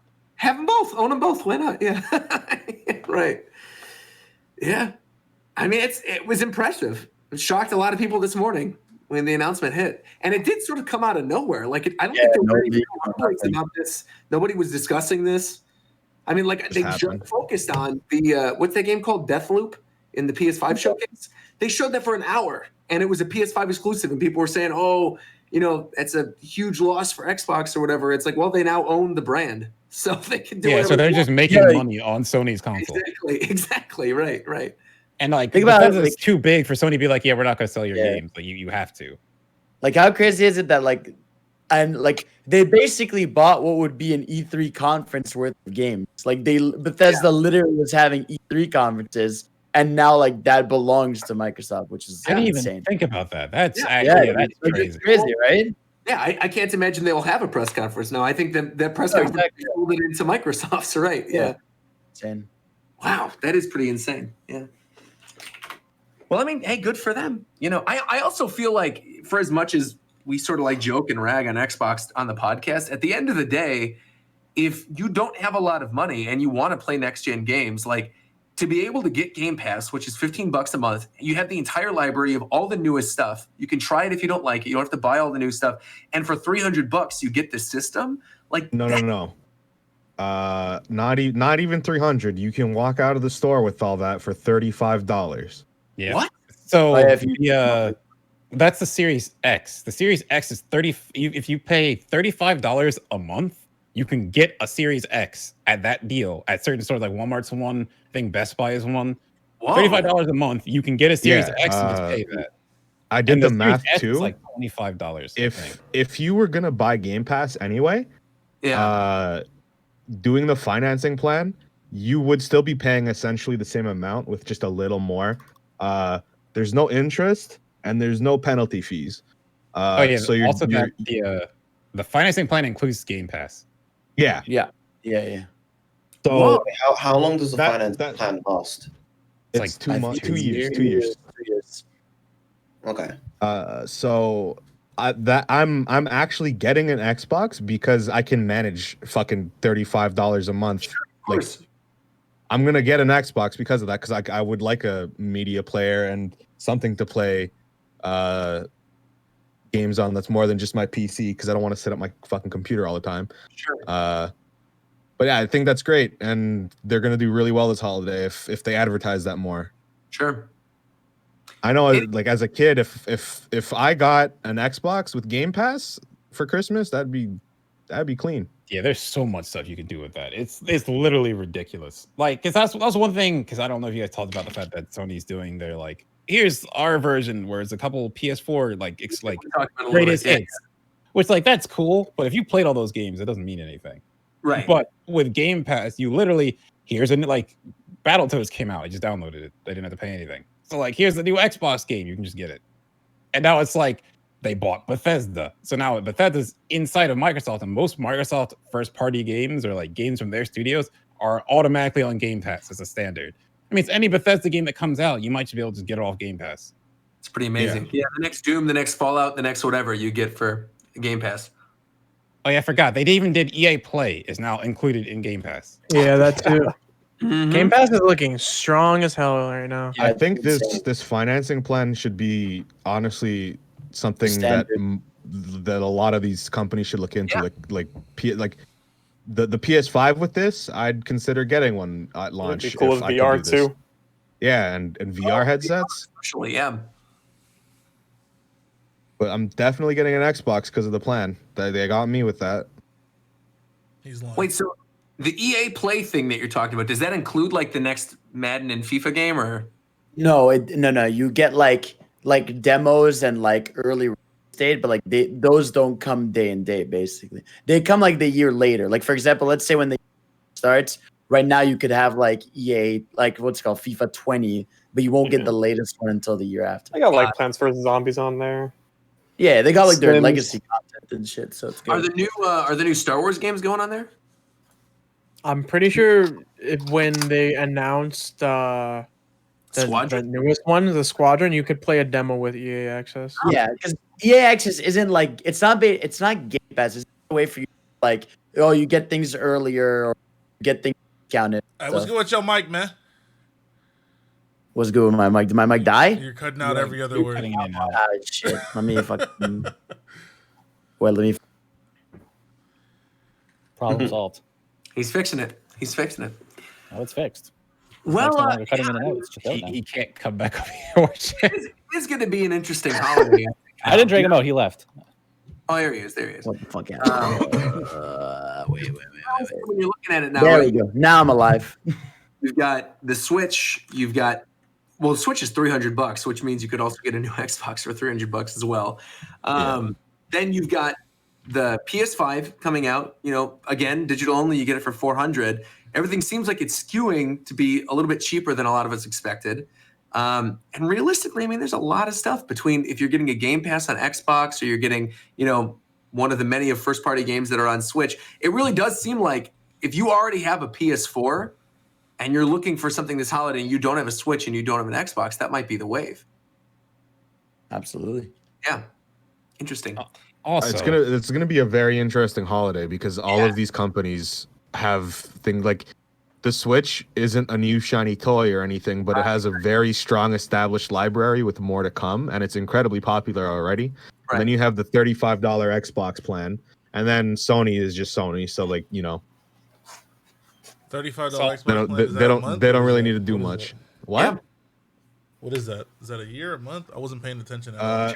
So if you pay $35 a month for 2 years, you just get the Xbox Series X with Game Pass, and there's no interest or anything. It ends up coming to $850 for the 2 years. And Game Pass is roughly $15 a month, right? Yeah. So with Game Pass, you would get the system. it's not much more expensive than if a good deal. Not bad. Yeah, not bad. You know, 500 versus 840. But they're definitely running a fucking credit check on everyone that buys that shit. sure. All right. Well, do you jump into the Mario stuff then next? So one thing I saw that I thought the PS5 I mean, I didn't do them, but I saw people trying to do them.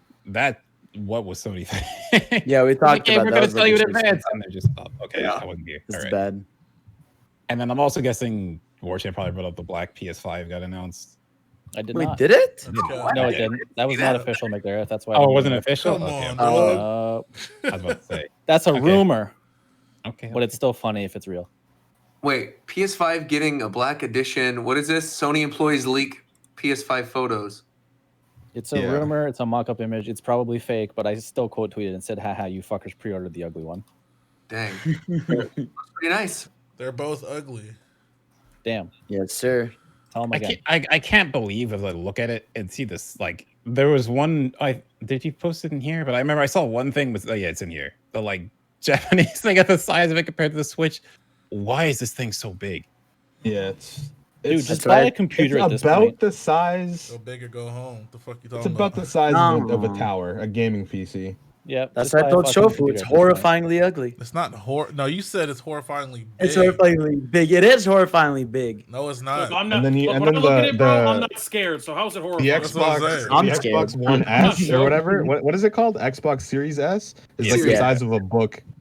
Yeah.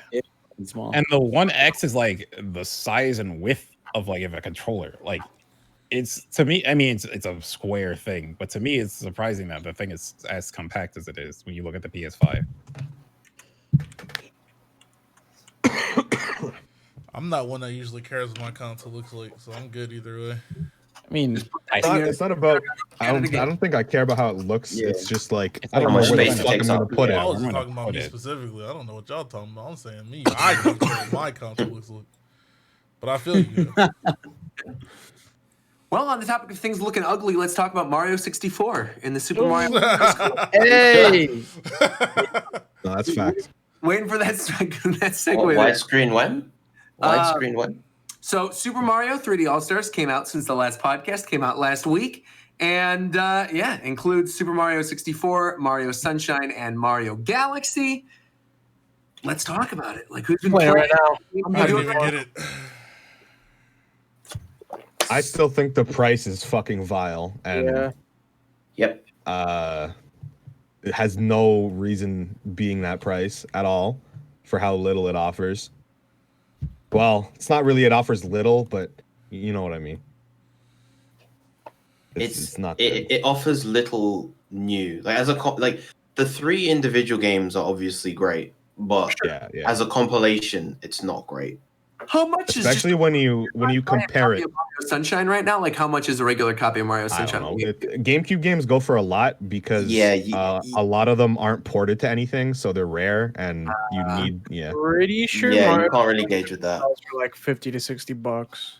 Well, then how much? The thing is about Sunshine though is that it became a player's choice game for GameCube, right? And once it hits that point, that means like the official price of it is no more than 20. Yeah. Got it. That's how much. So Nintendo would sell it for 20 if they resold it. Essentially, so like Mario 64, you could get for like $10 on the eShop. This, like he said, is about 20, and Galaxy went for 20. So we're paying $10 more for the fucking music player.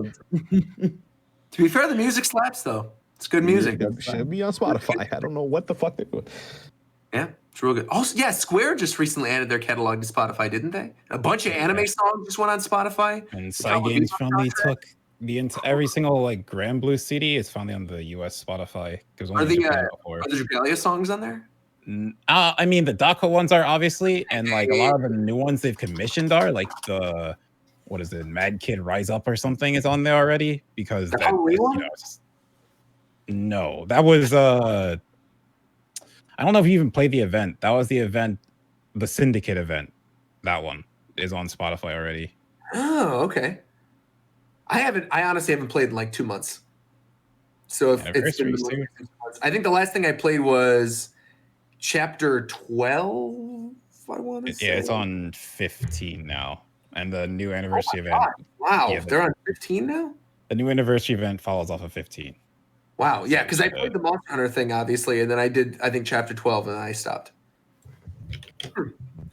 Well, I mean, on the topic of Mario, Ghost, you said you're playing Mario Sunshine right now. Yeah, I'm playing it right now. That's what I started with as well, because it's been like a long time. And I started with Galaxy, and I don't know, it feels a little weird. But Galaxy does? Yeah. Really? I don't know. It's like sometimes when I'm running around, the camera auto adjusts itself. I've never had this issue when I played it with the Wii. The camera auto adjusts itself, and then like I just start running around in circles, and I can't control myself. Oh. Okay, I don't know what the hell you're doing. Yeah, I don't know what it is. I've never played Galaxy in my life, and I've never had that issue when I'm playing it for the first time. Oh, you've never played it? Are you? I emulated it, but it was like dog shit, so I don't really count that as playing it. I don't even remember it. But this is my first time. With Sunshine, I find that I'm doing a lot of spin jumps randomly. Yeah. Like I'm not controlling it, and I just do a random. That's because there's no notches. We have the shitty loose joysticks. The Pro Controller is very good, but the Pro Controller, it's it's just that GameCube games specifically, like more so than any other Nintendo game, were made with that controller in mind. Like, it's really weird. I don't know.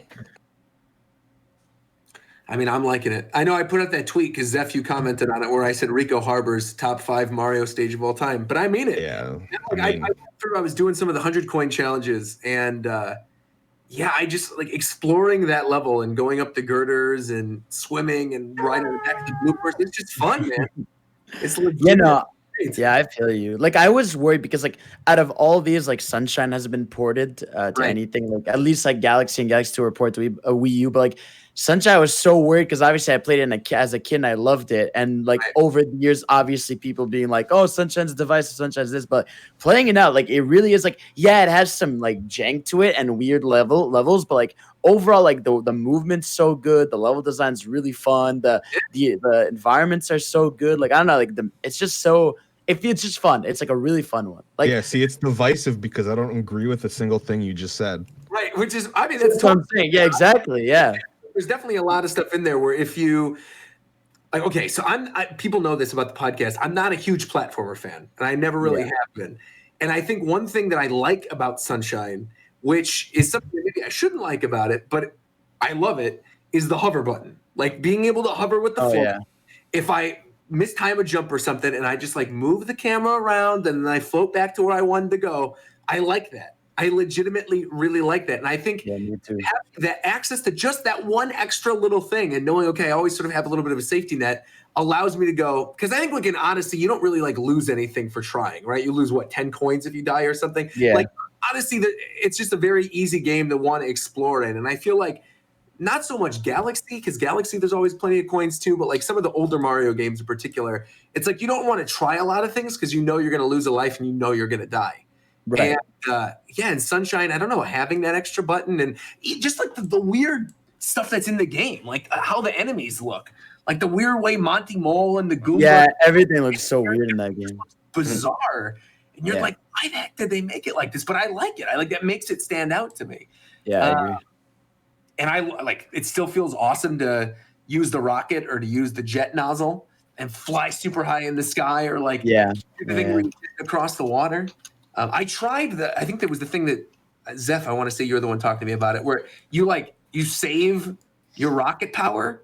And then after you do it like 3 times, you basically pull a Knuckles from Sonic Boom and you go flying all the way out of the level. I mean, it's fun stuff like that. I really appreciate it.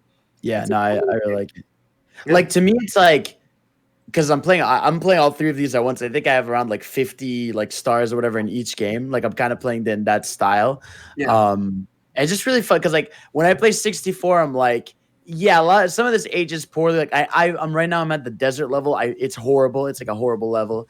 But some of the levels just age like really well. It's just really fun. Like it's like the missions are just simple and fun. And then like you play, like I said, Sunshine, it's like really wacky and weird. But when I play Galaxy, I'm just like, this is just like timeless. Like it's like the 1080-60 on it. It's so crisp. The level design is beautiful. The mission structure is so good. Like that's just that one is like the peak one. And it's funny even like playing them in handheld. Like Galaxy's a little awkward in handheld if you're doing like the levels that involve a lot of touch, like the pointer stuff, because you have to touch a lot. Yeah. But Sunshine and 64 feel good in handheld.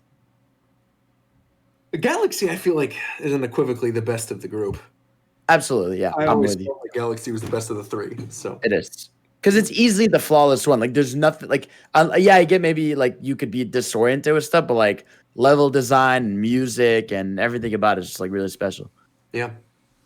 Well, I mean, its contest is an N64 game and an unfinished GameCube game. That's true. So. That's true.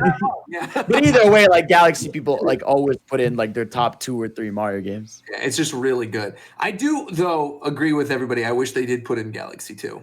But I do think the reason they didn't do that is because they're going to re-release it on the eShop after this whole limited time thing is done. My guess is they're going to release 64, Sunshine, and Galaxy all in the eShop separately, and then also separately sell Galaxy 2 once all this can't be, it's like taken out of stores and the limited edition's gone or whatever. That's my guess. That's all free money, so they're definitely probably going to do that. Yeah. And but they also might not do that at all because it's Nintendo. Yeah, I don't think they're gonna do it. I don't think they're selling. I don't think they're selling these games individually at all. I think once they're gone, that would be nuts, man. They're gone. I think Mario 64 will go on NSO eventually, sure, or something. But I think I don't know. That would be like. But really then I think like a year later they'll release the game again, like they do with all their fucking. See, the weird thing about all this, though, still. Is like the one thing that I keep going back to that I feel like we've been going back to, and we've talked about it on the show time and time again since like the first year of the Switch. It is mind-blowing to me, like truly mind-blowing with the amount of like games that they sold that they did not do Kingdom DLC for Mario Odyssey, which says to me, since Odyssey's been done, they had to have been working on Odyssey 2. And my guess is that next year, even though I know we're getting like 3D World with the Bowser's Fury thing or whatever in the beginning of the year, I do not doubt the holiday game next year for Switch for Mario is Odyssey 2. I strongly believe that. It's totally gonna happen too, because with Galaxy, when they finished development, immediately Miyamoto said, now it's time for Galaxy 2. Right. There's no way that didn't happen with Odyssey. Especially like how much Odyssey sold. I mean, And not just that, but like, if you remember, they had specifically said they legitimately had a choice between making Breath of the Wild or Odyssey the launch game. Like, they had that done basically at the launch of the Switch and waited like 8 months to put it out. So they've had even more time to work on two. I don't think that's what that statement meant.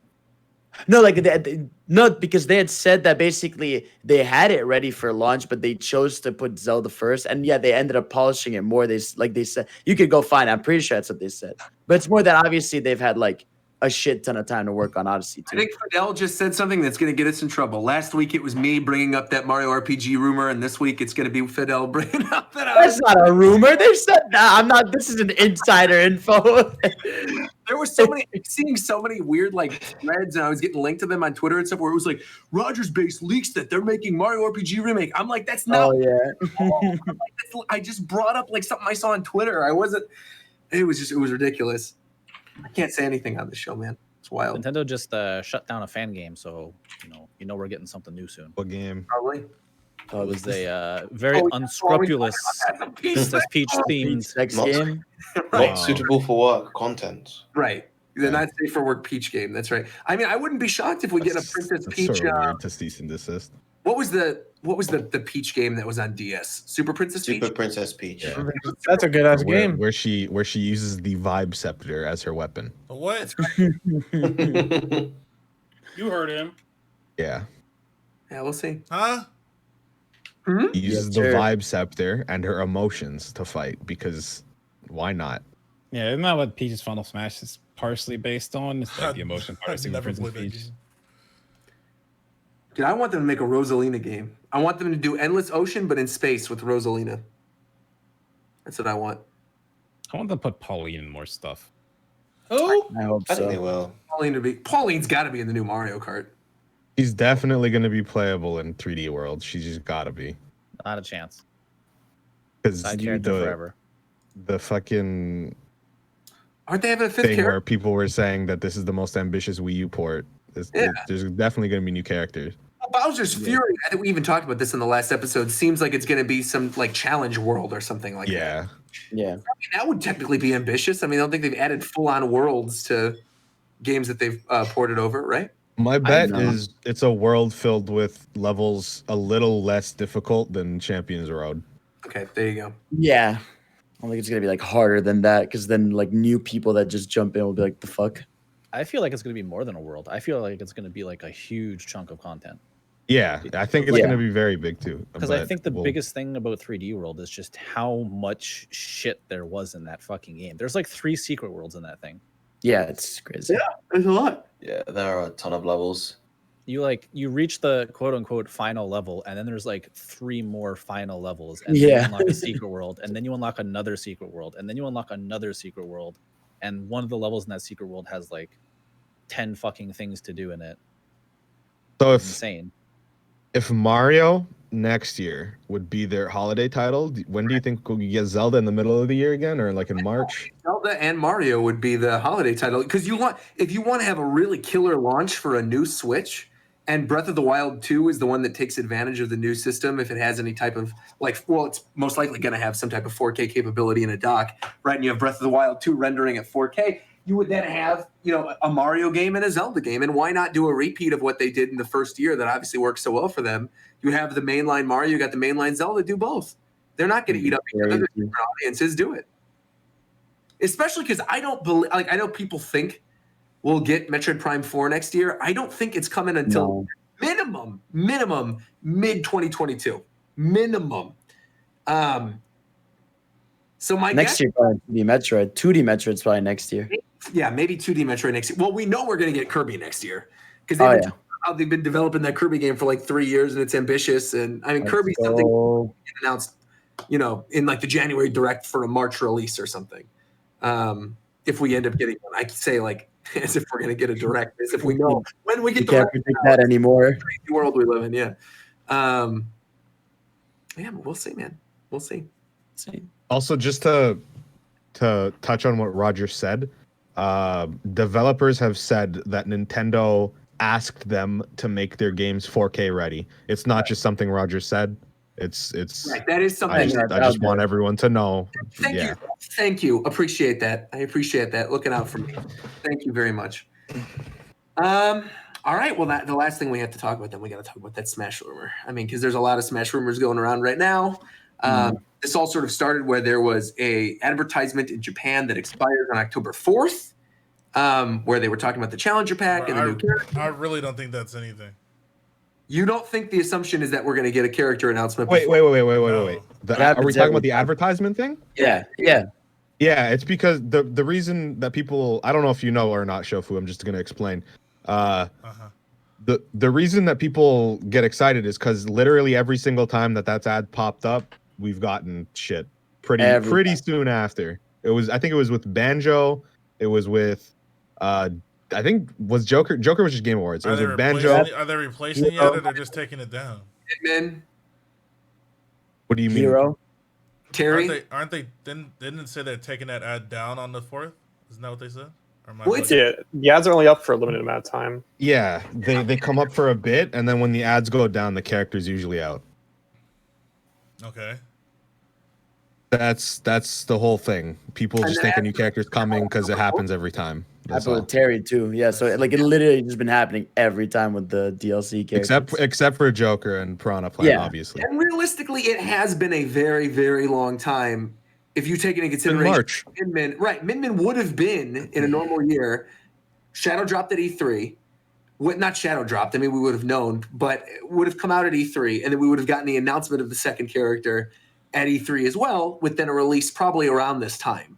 So if they've been working on this character for a while, my assumption would be that, it would come out around like early October. I mean, they could delay everything and just drop it at the Game Awards, which is something we even brought up on the show before. But now, I think they have maybe something like, because this character would have been the E3 reveal. Right. And I think that means that there would have been at least maybe one more character announced that year, if E3 happened normally. Sure. So I think that they might have one more after, which is why they're not delaying. Well, the initial plan, right, was that by the end of 2021 we'll have the characters, right? That this goes through the end of 2021. And if you were to look at the normal schedule, right, they announced that you get Min, again, June, fall character, and then like December, January type character. And then spring character, summer character, winter character next year. And that would have been the 6 in a normal environment. But obviously we're not dealing with that right now. So I would not doubt if that last character maybe gets pushed to like early 2022. I hope not. I mean, why not though? Let the game live. Yeah, but I mean, it's an insane, like that is it for a season pass for any fighting game ever. That is such an extended drop for 5 characters. I don't mind, like I'll live, but it's like we would literally be waiting basically 3 to 4 months between a character, which is it's fine. We'll live, but either way, basically, like the only thing we get to go off of right now is Push Dustin's tweet about Suda, how like he's always been very pushy about Travis, and recently when they interviewed him about if Travis would get an amiibo or join Smash, he said no comment instead of his usual like very pushy attitude towards it, like, oh yeah, I'm gonna get soccer. Like he always legit makes jokes I will get soccer. Right. Yeah. So it could mean nothing. I know Shofu would lose his mind if Travis Touchdown got in Smash Bros. Shofu would be very, very happy. That's your moment, Shofu. You said what? Travis Touchdown. I literally took my headphones off for 2 seconds. Unbelievable. Travis Touchdown has potential to be the next one. Next character that you're going to lose your mind. I mean, that's the character I've been waiting. That's pretty much one of the only ones I want. Yeah. I remember talking to them in 2010 about getting Travis in Smash 4. Yeah, I remember we speculated about it in the early original episodes of Japan Time. We were saying that Travis would be maybe a cool fit. Yeah, I mean, it makes sense too. Again, No More Heroes. Also, we need to remember that No More Heroes 1 was rated for the Switch. That's right. Yep. That is right. And obviously, if there wasn't a delay, No More Heroes 3 would have been this year. So, like, there would have been more marketing. Obviously, it's obviously tying into marketing too, but like, it makes even more sense. I am thinking about it though. If this week we know we're getting that Hyrule Warriors thing, the 50-minute direct or presentation, whatever it's called, about Hyrule Warriors, that maybe they are gonna Just say, hey, it's Tokyo Game Show week. News is coming out anyway. Let's just drop it. And they put that character in. I wonder if we'll get a double character drop. A double character drop? Yeah, I wonder if they'll just Drop shadow drop a reveal. character, just like shadow drop Travis Touchdown, and then like teaser reveal for a Monster Hunter character. Oh, like, wow. I mean, I can see them doing that, actually. That'd be cool. We've got 2 Monster Hunter games coming now, and we already have Monster Hunter content in Ultimate. Yeah. Yeah, I mean, we brought that up earlier. I feel like Monster Hunter's got a really, really good shot now. He always had a good shot, but I feel like Monster Hunter in particular now with Rise is looking pretty good. You know, you were talking about Ryu Hayabusa, right, Steph? Yeah. And I mean, that makes sense considering Koei Tecmo's making their holiday game and they have a good relationship with them. Ninja Gaiden's got good music. Mike, I know you were talking about that with me in the DMs too. You know, we were talking about the music in Ninja Gaiden, how that'd be kind of cool, but that you didn't really particularly care about him. So yeah, it'll be okay, maybe. I just want a character that's fun. That's all I want. Yeah. I just want something fun to play. I get you. Man, I think it's right just like, there. I mean, literally, all Violet three of the ones we just brought up would all be fun in my opinion. Like, I think Oh, yeah. do really cool things with Monster Hunter. They could do something really funny with Travis Touchdown. I'm biased for Travis. He's probably in like my top 5 Bro, most Right, wanted please. now. But See, Wolf is the Like- character I wanted in the game just because they took him out, and that was the character I played. None of the characters in Smash are characters that I would actually like. They're not my favorite like video game. Travis would also be super broken because all of his throws would kill. So like, I'm definitely playing. Beat some crazy. All of us does literally killing the game. Yeah. That's true. Yeah, all his throws would be kill throws. Exciting. It'll be really exciting, man. Because like the last 2, like Violet and Min Min were like one of those like cool but fun for a week kind of characters. I still like Min, but Min Min's cool. Yeah. I think Min Min's really interesting, but it's just not for me, so I don't find it fun. Yeah. Can we get a character who's not slow as molasses?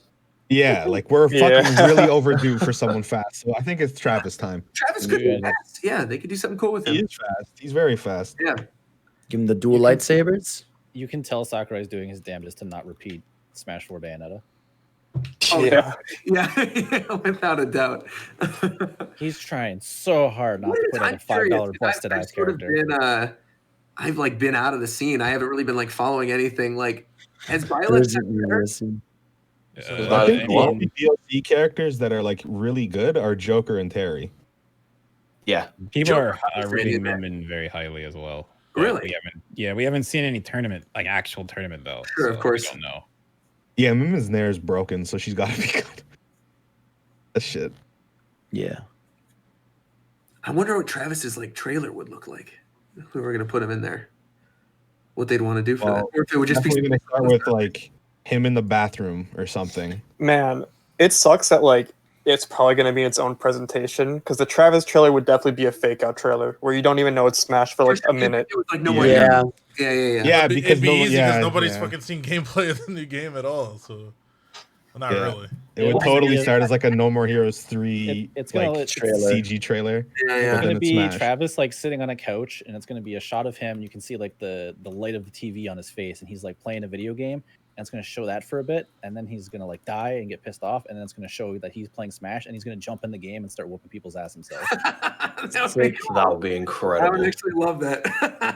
I think it would be funny if it was like just a really simple, stupid joke where he's sitting on the couch and you can't see the whole couch, but like he's playing a game with someone and it's obviously Smash, and then the camera pans over slightly and it's like fucking Bowser sitting there or something. Yeah. I love that. Yeah. Especially if it's a fake out trailer and people think it's No More Heroes 3, and then Absolutely, suddenly yeah. just Bowser's there.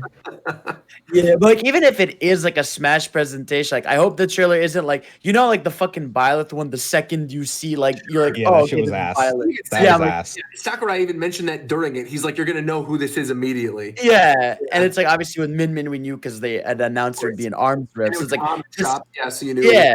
Right. So like I hope I it's did like how something they weird. played that up though. Like, who's it gonna be?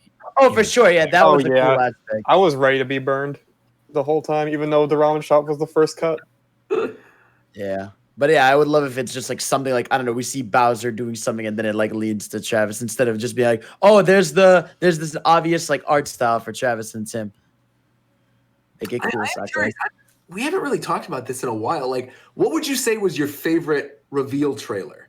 Like of all the reveal trailers that they ever had, what was your favorite? For Ultimate or just all of Smash? Ultimate? All Smash in general, yeah.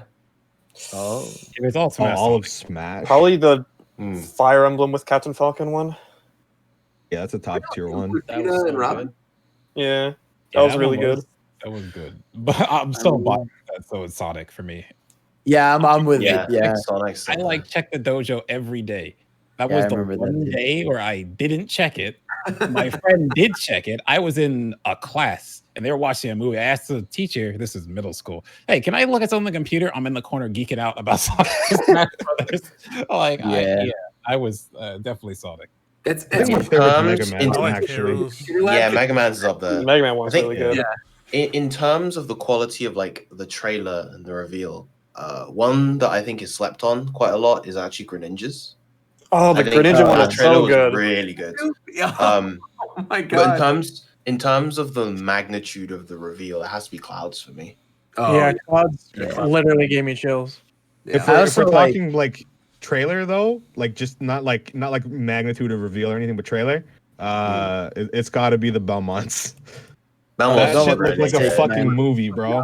Chilling It looked like the Hero a one movie. was really good too. Yeah, those ones were awesome. I'd say for me personally, that original King K. Rool trailer, where just country and him outside King Dedede takes off to skies, and then even the banjo version of it too. The banjo is amazing. See the jiggy across the screen, like, I love both And of them. honestly, like I still think like Joker is still I don't think anything will ever top that because like it was at a place where you just it happened wouldn't fucking out of nowhere. expect like the way they did it where even when it happens you don't even know it's Smash. You're like, oh, are they gonna announce the Persona 5 fighting game or something, and then the letter pops out and you're like, holy fuck, like that is top tier. I do think back to like when you just mentioned like you were in the computer lab in middle school when you found out about Sonic. That's literally how I was with Snake. Is I remember Brawl got announced like during E3 or something, and it was like a week earlier than it normally was. And I remember literally being in the computer lab at school, finishing classes, and knowing that E3 happened and running to the computer lab. And the first thing I saw was like screenshots of Zero Suit Samus and Meta Knight. And there was an old 360p trailer that was posted on the website, and I clicked it. And I'm watching the trailer, and I genuinely thought because I love Metal Gear. I even grew up playing Metal Gear. I love Metal Gear. And I saw the codec thing come up on screen, and I genuinely thought it was like an announcement that like Twin Snakes is getting ported to Switch or something.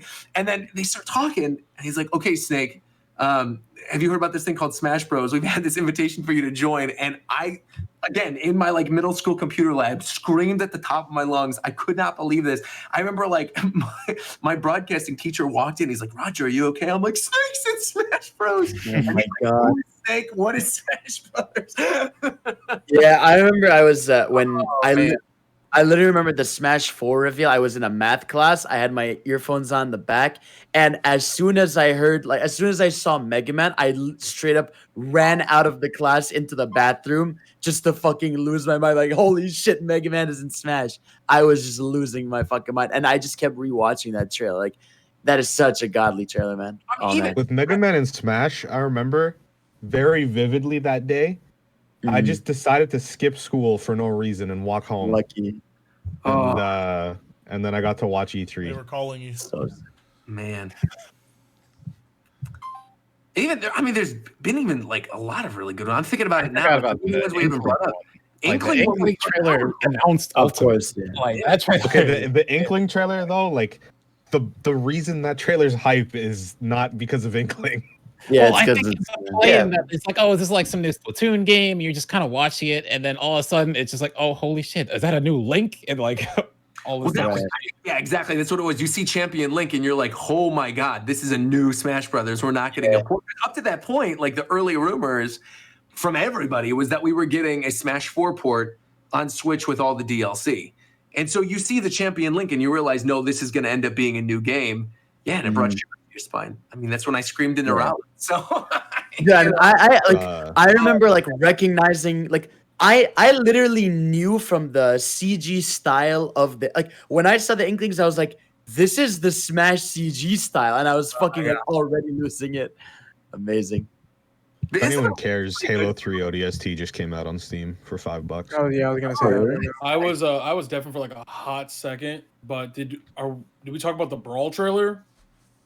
We talked about like best character reveals, but yeah, Brawl trailer. No, what I'm saying is, are we counting the Brawl trailer? Because the Brawl trailer goes crazy. Yeah, insane. The Brawl trailer's best part of the whole shit is when Wario pulls up. I was like, damn. I watched this trailer. I was like, man, you know what would be funny as shit?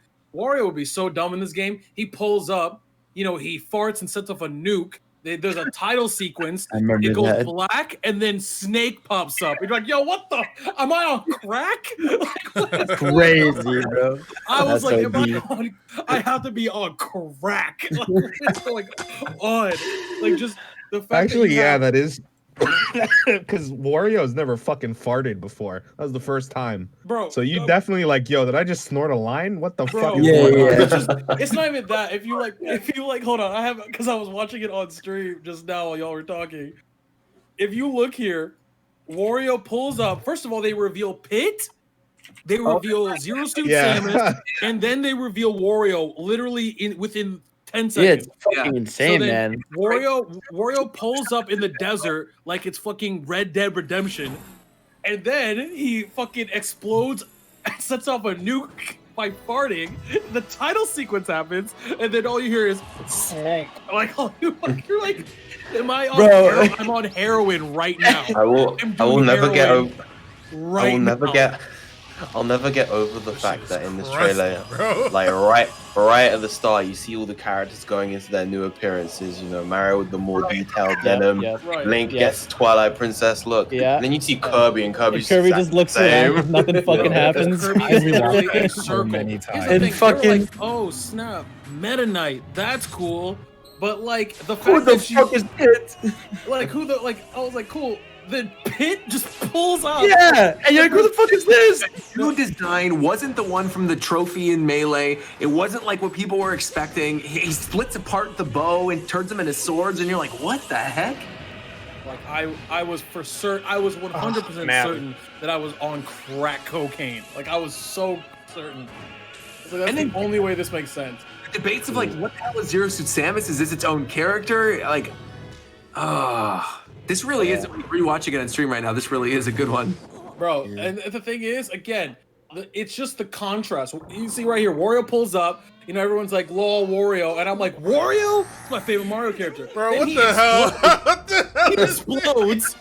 He explodes. They do a close-up of his ass for no reason, and then you get the title sequence, you're like, yo, that's crazy. Fade to black. Snake. You're like, what? What the fuck? It's insane, man. It's crazy. I remember hearing this because the voices were in Japanese, right? For like the Snake portion. And he goes, reconnaissance, but he says, Teisatsune. And I was like, what the hell's Teisatsune? And like learning Japanese, watching the Metal Gear portion. Oh my god. Now, I'm gonna keep it a buck. I'm gonna keep it two Virgils, right? The fact is, all of these characters being in Smash, I'm like, yo, that's cool. But I can see it. I still do not believe that Snake is in Smash Bros. It doesn't make any fucking sense. Weird, man. It's the weirdest. He's the weirdest character in the game. Like everybody else kind of makes sense. You can rationalize the fact that Snake is in this game. You're like, what? It's crazy. Well, that doesn't make any sense. That's what I'm like. We really need another character like that. Bro, he's just he has a gun. Like, what the fuck is going on? He has and like grenades, rocket. Like, what is going on? Like thinking back to the community too, because obviously like Japan Time was around when this happened, but Cloud felt like that to me. Cloud definitely was a Snake level. Like, oh my god, I can't believe this is happening. But then, right after Cloud, when we were all debating who's this last character going to be, who's the fighter ballot winner or whatever, I never in a million years would have guessed Bayonetta. And I know for Bayonetta, he was like the #1 Bayonetta fanboy on the show. We're all talking about it, but it was again like one of those characters where there's no way. How are they going to do this? And you finally, I remember seeing that and thinking like, oh shit, it's Medusa or like Wolf. Yeah, I thought it was like someone from fucking Kid. I was like happy. I was like, is it someone from Kid Icarus again? And then fucking Bayonetta. But here's the thing. What I mean the most random, Roger. What I'm talking about specifically is the fact that, all right, cool. What'd you say right before Bayonetta? Cloud, right? Cloud's Cloud's super anime, obviously Japanese iconic character. You know, I can kind of see, I could imagine a world where, assuming I don't know nothing about no companies, where Cloud would be a cool Smash Bros. Character. Okay, Bayonetta, a super Japanese character, very anime-like, kind of fits a general motif of kind of that region of the world. Snake is a soldier with a gun. He has a gun, grenades, and a rocket launcher. And I'm just like, what are you doing here? We have like, what I mean, that's the Master Chief argument thing, right? Is that people want that sort of? That's what I'm saying. Like, that's more close. That would be like fucking. You have Call of Duty. You have Ghost from Modern Warfare 2 pull up and just be like, oh, where you at, soap? Like, what the fuck? Jonesy drops. I think there you go. It's also the fact that you know, Snake came at a time where third parties in Smash didn't even exist. He was the first one. Yeah. So just him, he set the mold. He set the tone for the third parties. And so everything that comes after him and everything that comes after pretty much any other character from this point, there's always going to be that little shred of expectation. We know that pretty much anything is possible now. Well, because Snake was revealed before Sonic. Yeah, and like that's the thing. It's like this is even before Mario and Sonic at the Olympics is a thing. So like that was the first time we ever see Sonic. Like, holy fuck! Like I thought you two hated each other. Like what the fuck? Like that's crazy. Like we have not had since this, right? Not since this Brawl trailer have we had so many characters dropped in one trailer. I mean, exactly. Like I was saying, this was Wario, Zero Suit Samus, Pit, Meta Knight, and Snake. Like, there's no realm in which that would happen again. No. For a Smash Bros. Game in the future. Like, he's like Sora, Gino, Master Chief 2B, and like, you know, I mean, you can't top it. It just doesn't. With all these reveal trailers, I'm like, it's a very weird thing for me personally because I'm gonna keep it a buck. I don't play that fucking game anymore. I stopped playing that game like 10 months ago. But the thing is about the reveal trailers is that a lot of times I would venture to say most of the time the reveal trailer is the best part of the character. Of course, the best part of the character. Yeah, that's of course. Yeah. And I think that's trash. Like that's objectively trash. Like if you're telling me that the best part of the character being added to the game is everything other than the actual playing the character, that's trash. That's dog shit. Well, no, I don't better. know about that. Sounds like it's like I'm just excited. Like I remember everyone is here. The everyone is here moment to me is as special to me as the Brawl trailer. And like that doesn't make all those characters. Oh well, they're all not good because I'm not I don't enjoy how they play in the game. But I can still be excited that this character is in the game because I think that like reveal and all that stuff would be cool. rather. All right, so let's say for example, right? Let's take I'm trying to think of okay, so let's take Cloud, right? Cloud on release. Y'all remember Cloud on release? Yeah. Cloud was super cool, right? Fun to play. Big ass sword. You know, this is before we're all getting tired of all these sword characters. Characters fun to play. Which when you're releasing a character should be the objective. It should be the objective before balance. It should be fun to play, right? The reveal was crazy. Cool. If every character was like that, I wouldn't have a problem. The issue is that a lot of characters in Smash aren't like. Banjo is not fun to play. That character is not fun to play. I like playing Banjo. He's fun. You're horny. That's because the problem with your entire argument. No. Tito, you mean play like you're supposed to play optimally. Fine. I mean, I still know people who still like playing Banjo. It's just a subjective thing. That's why I don't know. It's just silly to me. Like to me, I don't find Joker fun to play, but I find Banjo fun to play. You don't like spamming. I don't like Joker. See, I don't like playing as Joker, but I still think his reveal is like godly. Oh no, I love Joker. I'm happy he's in the game. I'm just saying I don't like playing as him very much, but I enjoy playing as Banjo. I hate playing as Hero. And I also love playing as Hero. I love Hero, Banjo, and Terry are my favorite DLC Terry, characters. I also love playing as Terry and Piranha Terry's Plant. awesome. The only point I was making is that it seems to me that a lot of times the when the character drops and you actually get the character on the screen and you're playing it, it seems to very rarely be equivalent to the character being revealed themselves. That's there's an excitement to it's just a subjective because now you're playing a video game where you play a set style. So here comes this character, like maybe you like Rushdown. Here's Min Min. if you like Rushdown, what's the chance you're gonna like Min Min, right? So it's like, I don't know, but you can still be excited to see Min Min come out. But in general, all right. So let's take for example, you can't make the equivalent right to another fighting game. It's not 1-to-1, but let's just say we're taking Street Fighter for example, right? Right. And you can understand that they're gonna go, all right, we're dropping Sagat. Sagat was one of the most requested characters in Street Fighter 5. Okay, Yeah. but the thing about Sagat is that everyone knows exactly how he plays, and it didn't matter. It did not matter because that character design-wise, we're talking design-wise. Okay, for most people if you take a community gauge, right, that character's polarizing. You either don't like playing Sagat or you do. But you take a new character like G, completely new character. I don't know most, if not anybody, who actually can play G who doesn't like playing G. Like, and the character matches the character design from a design aspect. Just seems to me that a lot of the character that's what design happens when the character is made to be in a game where there's an actual clear genre. That's what I'm saying. Yeah, I didn't. That's why I'm saying the 1-to-1. Smash Bros is just a bunch of bullshit in one game. We made it what it is, so it's not like, these characters when they're designed, they're not always going to translate into a competitive setting. I mean, like I had that recently. Like, what's his name? Like for Giant Ball Fighters, like when they announced Master Roshi, I was like, I adore Master Roshi. So I was losing my mind, big Giant Ball nerd. So, but now he's out, and I played him. I fucking don't like playing as him, but I'm happy he's there, and I was still hyped for the character. And I know people like playing him, so I'm like, I don't know. So there is some subjectivity here, but if we're talking about reveal trailers, it just seems to me with Smash, with more than others, or a lot more than other reveal games that reveal characters like this, where the character will drop, the trailer will drop, everyone's super hyped. Everyone will play that character for about 3 to 4 days, and then only 4 people are playing that character. But that's what I'm saying. That's what I'm saying. That's every game, bro. That's every game. Like, no. I know what Kino's saying. I'm saying this is also only the competitive community. That's what I'm saying. You throw some items on and get some more stages, you might have a blast with that same character for longer. That's like 5% of the people that play the game. I'd say like I do get where you're coming from, where you don't want the trailer to overshadow the actual character itself once they drop.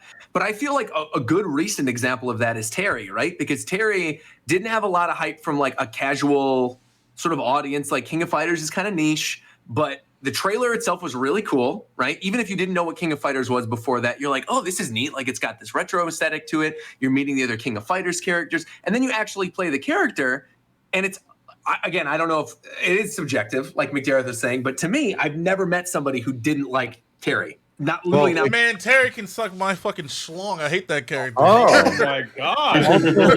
I don't hate Terry himself, but I hate how he is in Smash Bros. I hate him with a passion. He's so stupid. The trailer should be as good as possible because no matter the character and no matter how anyone feels about it, when a character gets added to Smash, that's a monumental moment for that game. The trailer should. Not just that. I mean, like, what's special about Smash? Yeah. How am I a hater because they made a character that can spam one combo and kill you? Hello? Yeah. I'm a hater for that? All right. That's what's up. But I think also because like Smash characters, like they're like the what's the key difference between Smash character reveals versus others? Like there's a love and care put into, like they'll make a animation, they'll make a CG trailer, they'll do like an animated version in the style of that. Like they go so extra. I think that's why people latch on to those trailers more than usual. Right. I'm not saying that the trailers themselves are bad, or I'm not even saying that they should be worse. Obviously, they should be as good as possible. Fuck balance. Fuck everything. The objective is to buy the thing. Yeah. You should buy the thing and then play the thing. And as long as you buy the thing, at the end of the day, whether it's fun or not is obviously subjective, but that doesn't even matter at that point because you bought it already. But the issue that I have a lot of the time, and I think it's more of a design issue from Smash as a whole, is that Smash has a history of trying to be as faithful to the character themselves as possible, regardless of balance. They've been better about it in Ultimate by a long shot, but they're more concerned with making sure the character plays in a way that would make sense for that character rather than playing in a way that would be universally fun to play for and again, with or as or again. Because some of these characters be dropping, and it's not fun to play against regardless of how that person played. Like I've never been like, man, I love the Banjo matchup. I've never heard anyone say that in my life. in my fucking life. So maybe that's just a design issue from. But I don't know because that's still subjective. I feel like I hear that from other games. It's like an Abigail, where people are like, "Oh, what this stupid character?" and he does a bunch of silly things. Like, I don't know. It's just like it's such a subjective thing that from the Smash, like, yeah, it's always a pick out. We all play the game, but like you play other games enough, you find the same thing. Like GT Goku was cool at first till everyone started using him, then everyone hated him. So it's like I don't know. So you're saying that because it has a subjective element, it's invalid? Is that what you're saying? No, I'm not saying it's invalid, but I feel like you're presenting it not subjectively. You're presenting it like this is matter of fact that Smash is an issue, that characters come out and then people like everyone's hyped for the trailer, and it comes out and you play it, it doesn't matter. So it's dumb. But like I'm saying that's just a subjective thing because based on the character, someone's gonna be happy and excited about the trailer, someone might hate the trailer, and then those two opinions could switch when it comes out. It's just like it depends on the person. Right, but we've had multiple conversations on this podcast alone where we've talked about how sometimes the design element, Sakurai goes too ham with making a character play exactly how in his mind. Yeah, and then he fucking ruins everything. That literally ruins characters. That's what I'm saying. For good or for bad. That's my whole point. Okay, but you never said. I just said that. You just said that now. We had this whole time talking about the main problem is that these characters are not good enough to make you drop the other character you spent all your time on. Honestly, that's just an inherent issue with DLC characters, right? Like, is it worth me dropping the base roster character that I spent a shit ton of time on for this new DLC character? Of course not. So I'm gonna go back to this other. Y'all can have that trash ass DLC character. There you go. Or do I even want to take the time to learn? Is me putting in more time to learn this DLC character, even if they're good? Is it even? Do I have the patience for that? No. I ain't about to learn how to play no fucking Min. I got Wolf right here. What's up? Easiest character in the game. Crazy. Yeah. Well, I think that pretty much wraps it up. I think we've pretty much talked about everything. Talked about all the Xbox news, PlayStation news, Tokyo Game Show coming up, the Smash rumors, Mario. Is there anything else we haven't touched on before we wrap it up? Yeah, the fact that I saw Shofu in navigation and he definitely went to that vent. Bro, you didn't see shit. I never get caught going in the vent except that one time. That's Cap. I saw you. Okay, it was Tito. Get him out of here. What? How do you know? Vote him off. Unironically, Japan Time Among Us game when? Cap. Probably we'll do it sometime. I'm not playing with you motherfuckers. I'll do it. It'd be fucking hilarious, dude. We should just do it as an episode. We should just do one of the episodes of Among Us. That's it. That'd be funny as hell. Why me? I've never even played Among Us. Why am I getting voted? Why not?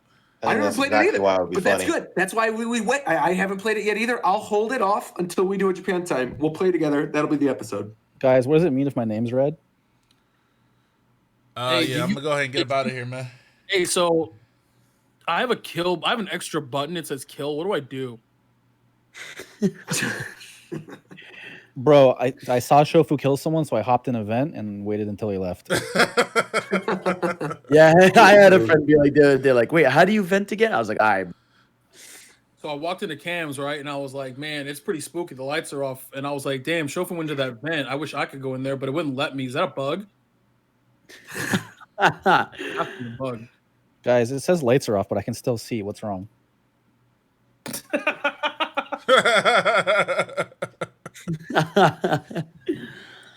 Oh my god! I don't know. Are you watching it again? I am. Did you hear it through my headphones? Yeah, I heard it. I scrolled up. And hold on. Let's end it with it. Could you pull this into the stream so people could see what we were laughing about earlier? Hold on. I'm going to repost this video. Man. Oh my god! Everybody's seen that video. I hate you so much. It makes me laugh every time. Unquestionably, it makes me laugh every single time. I'm going to bed.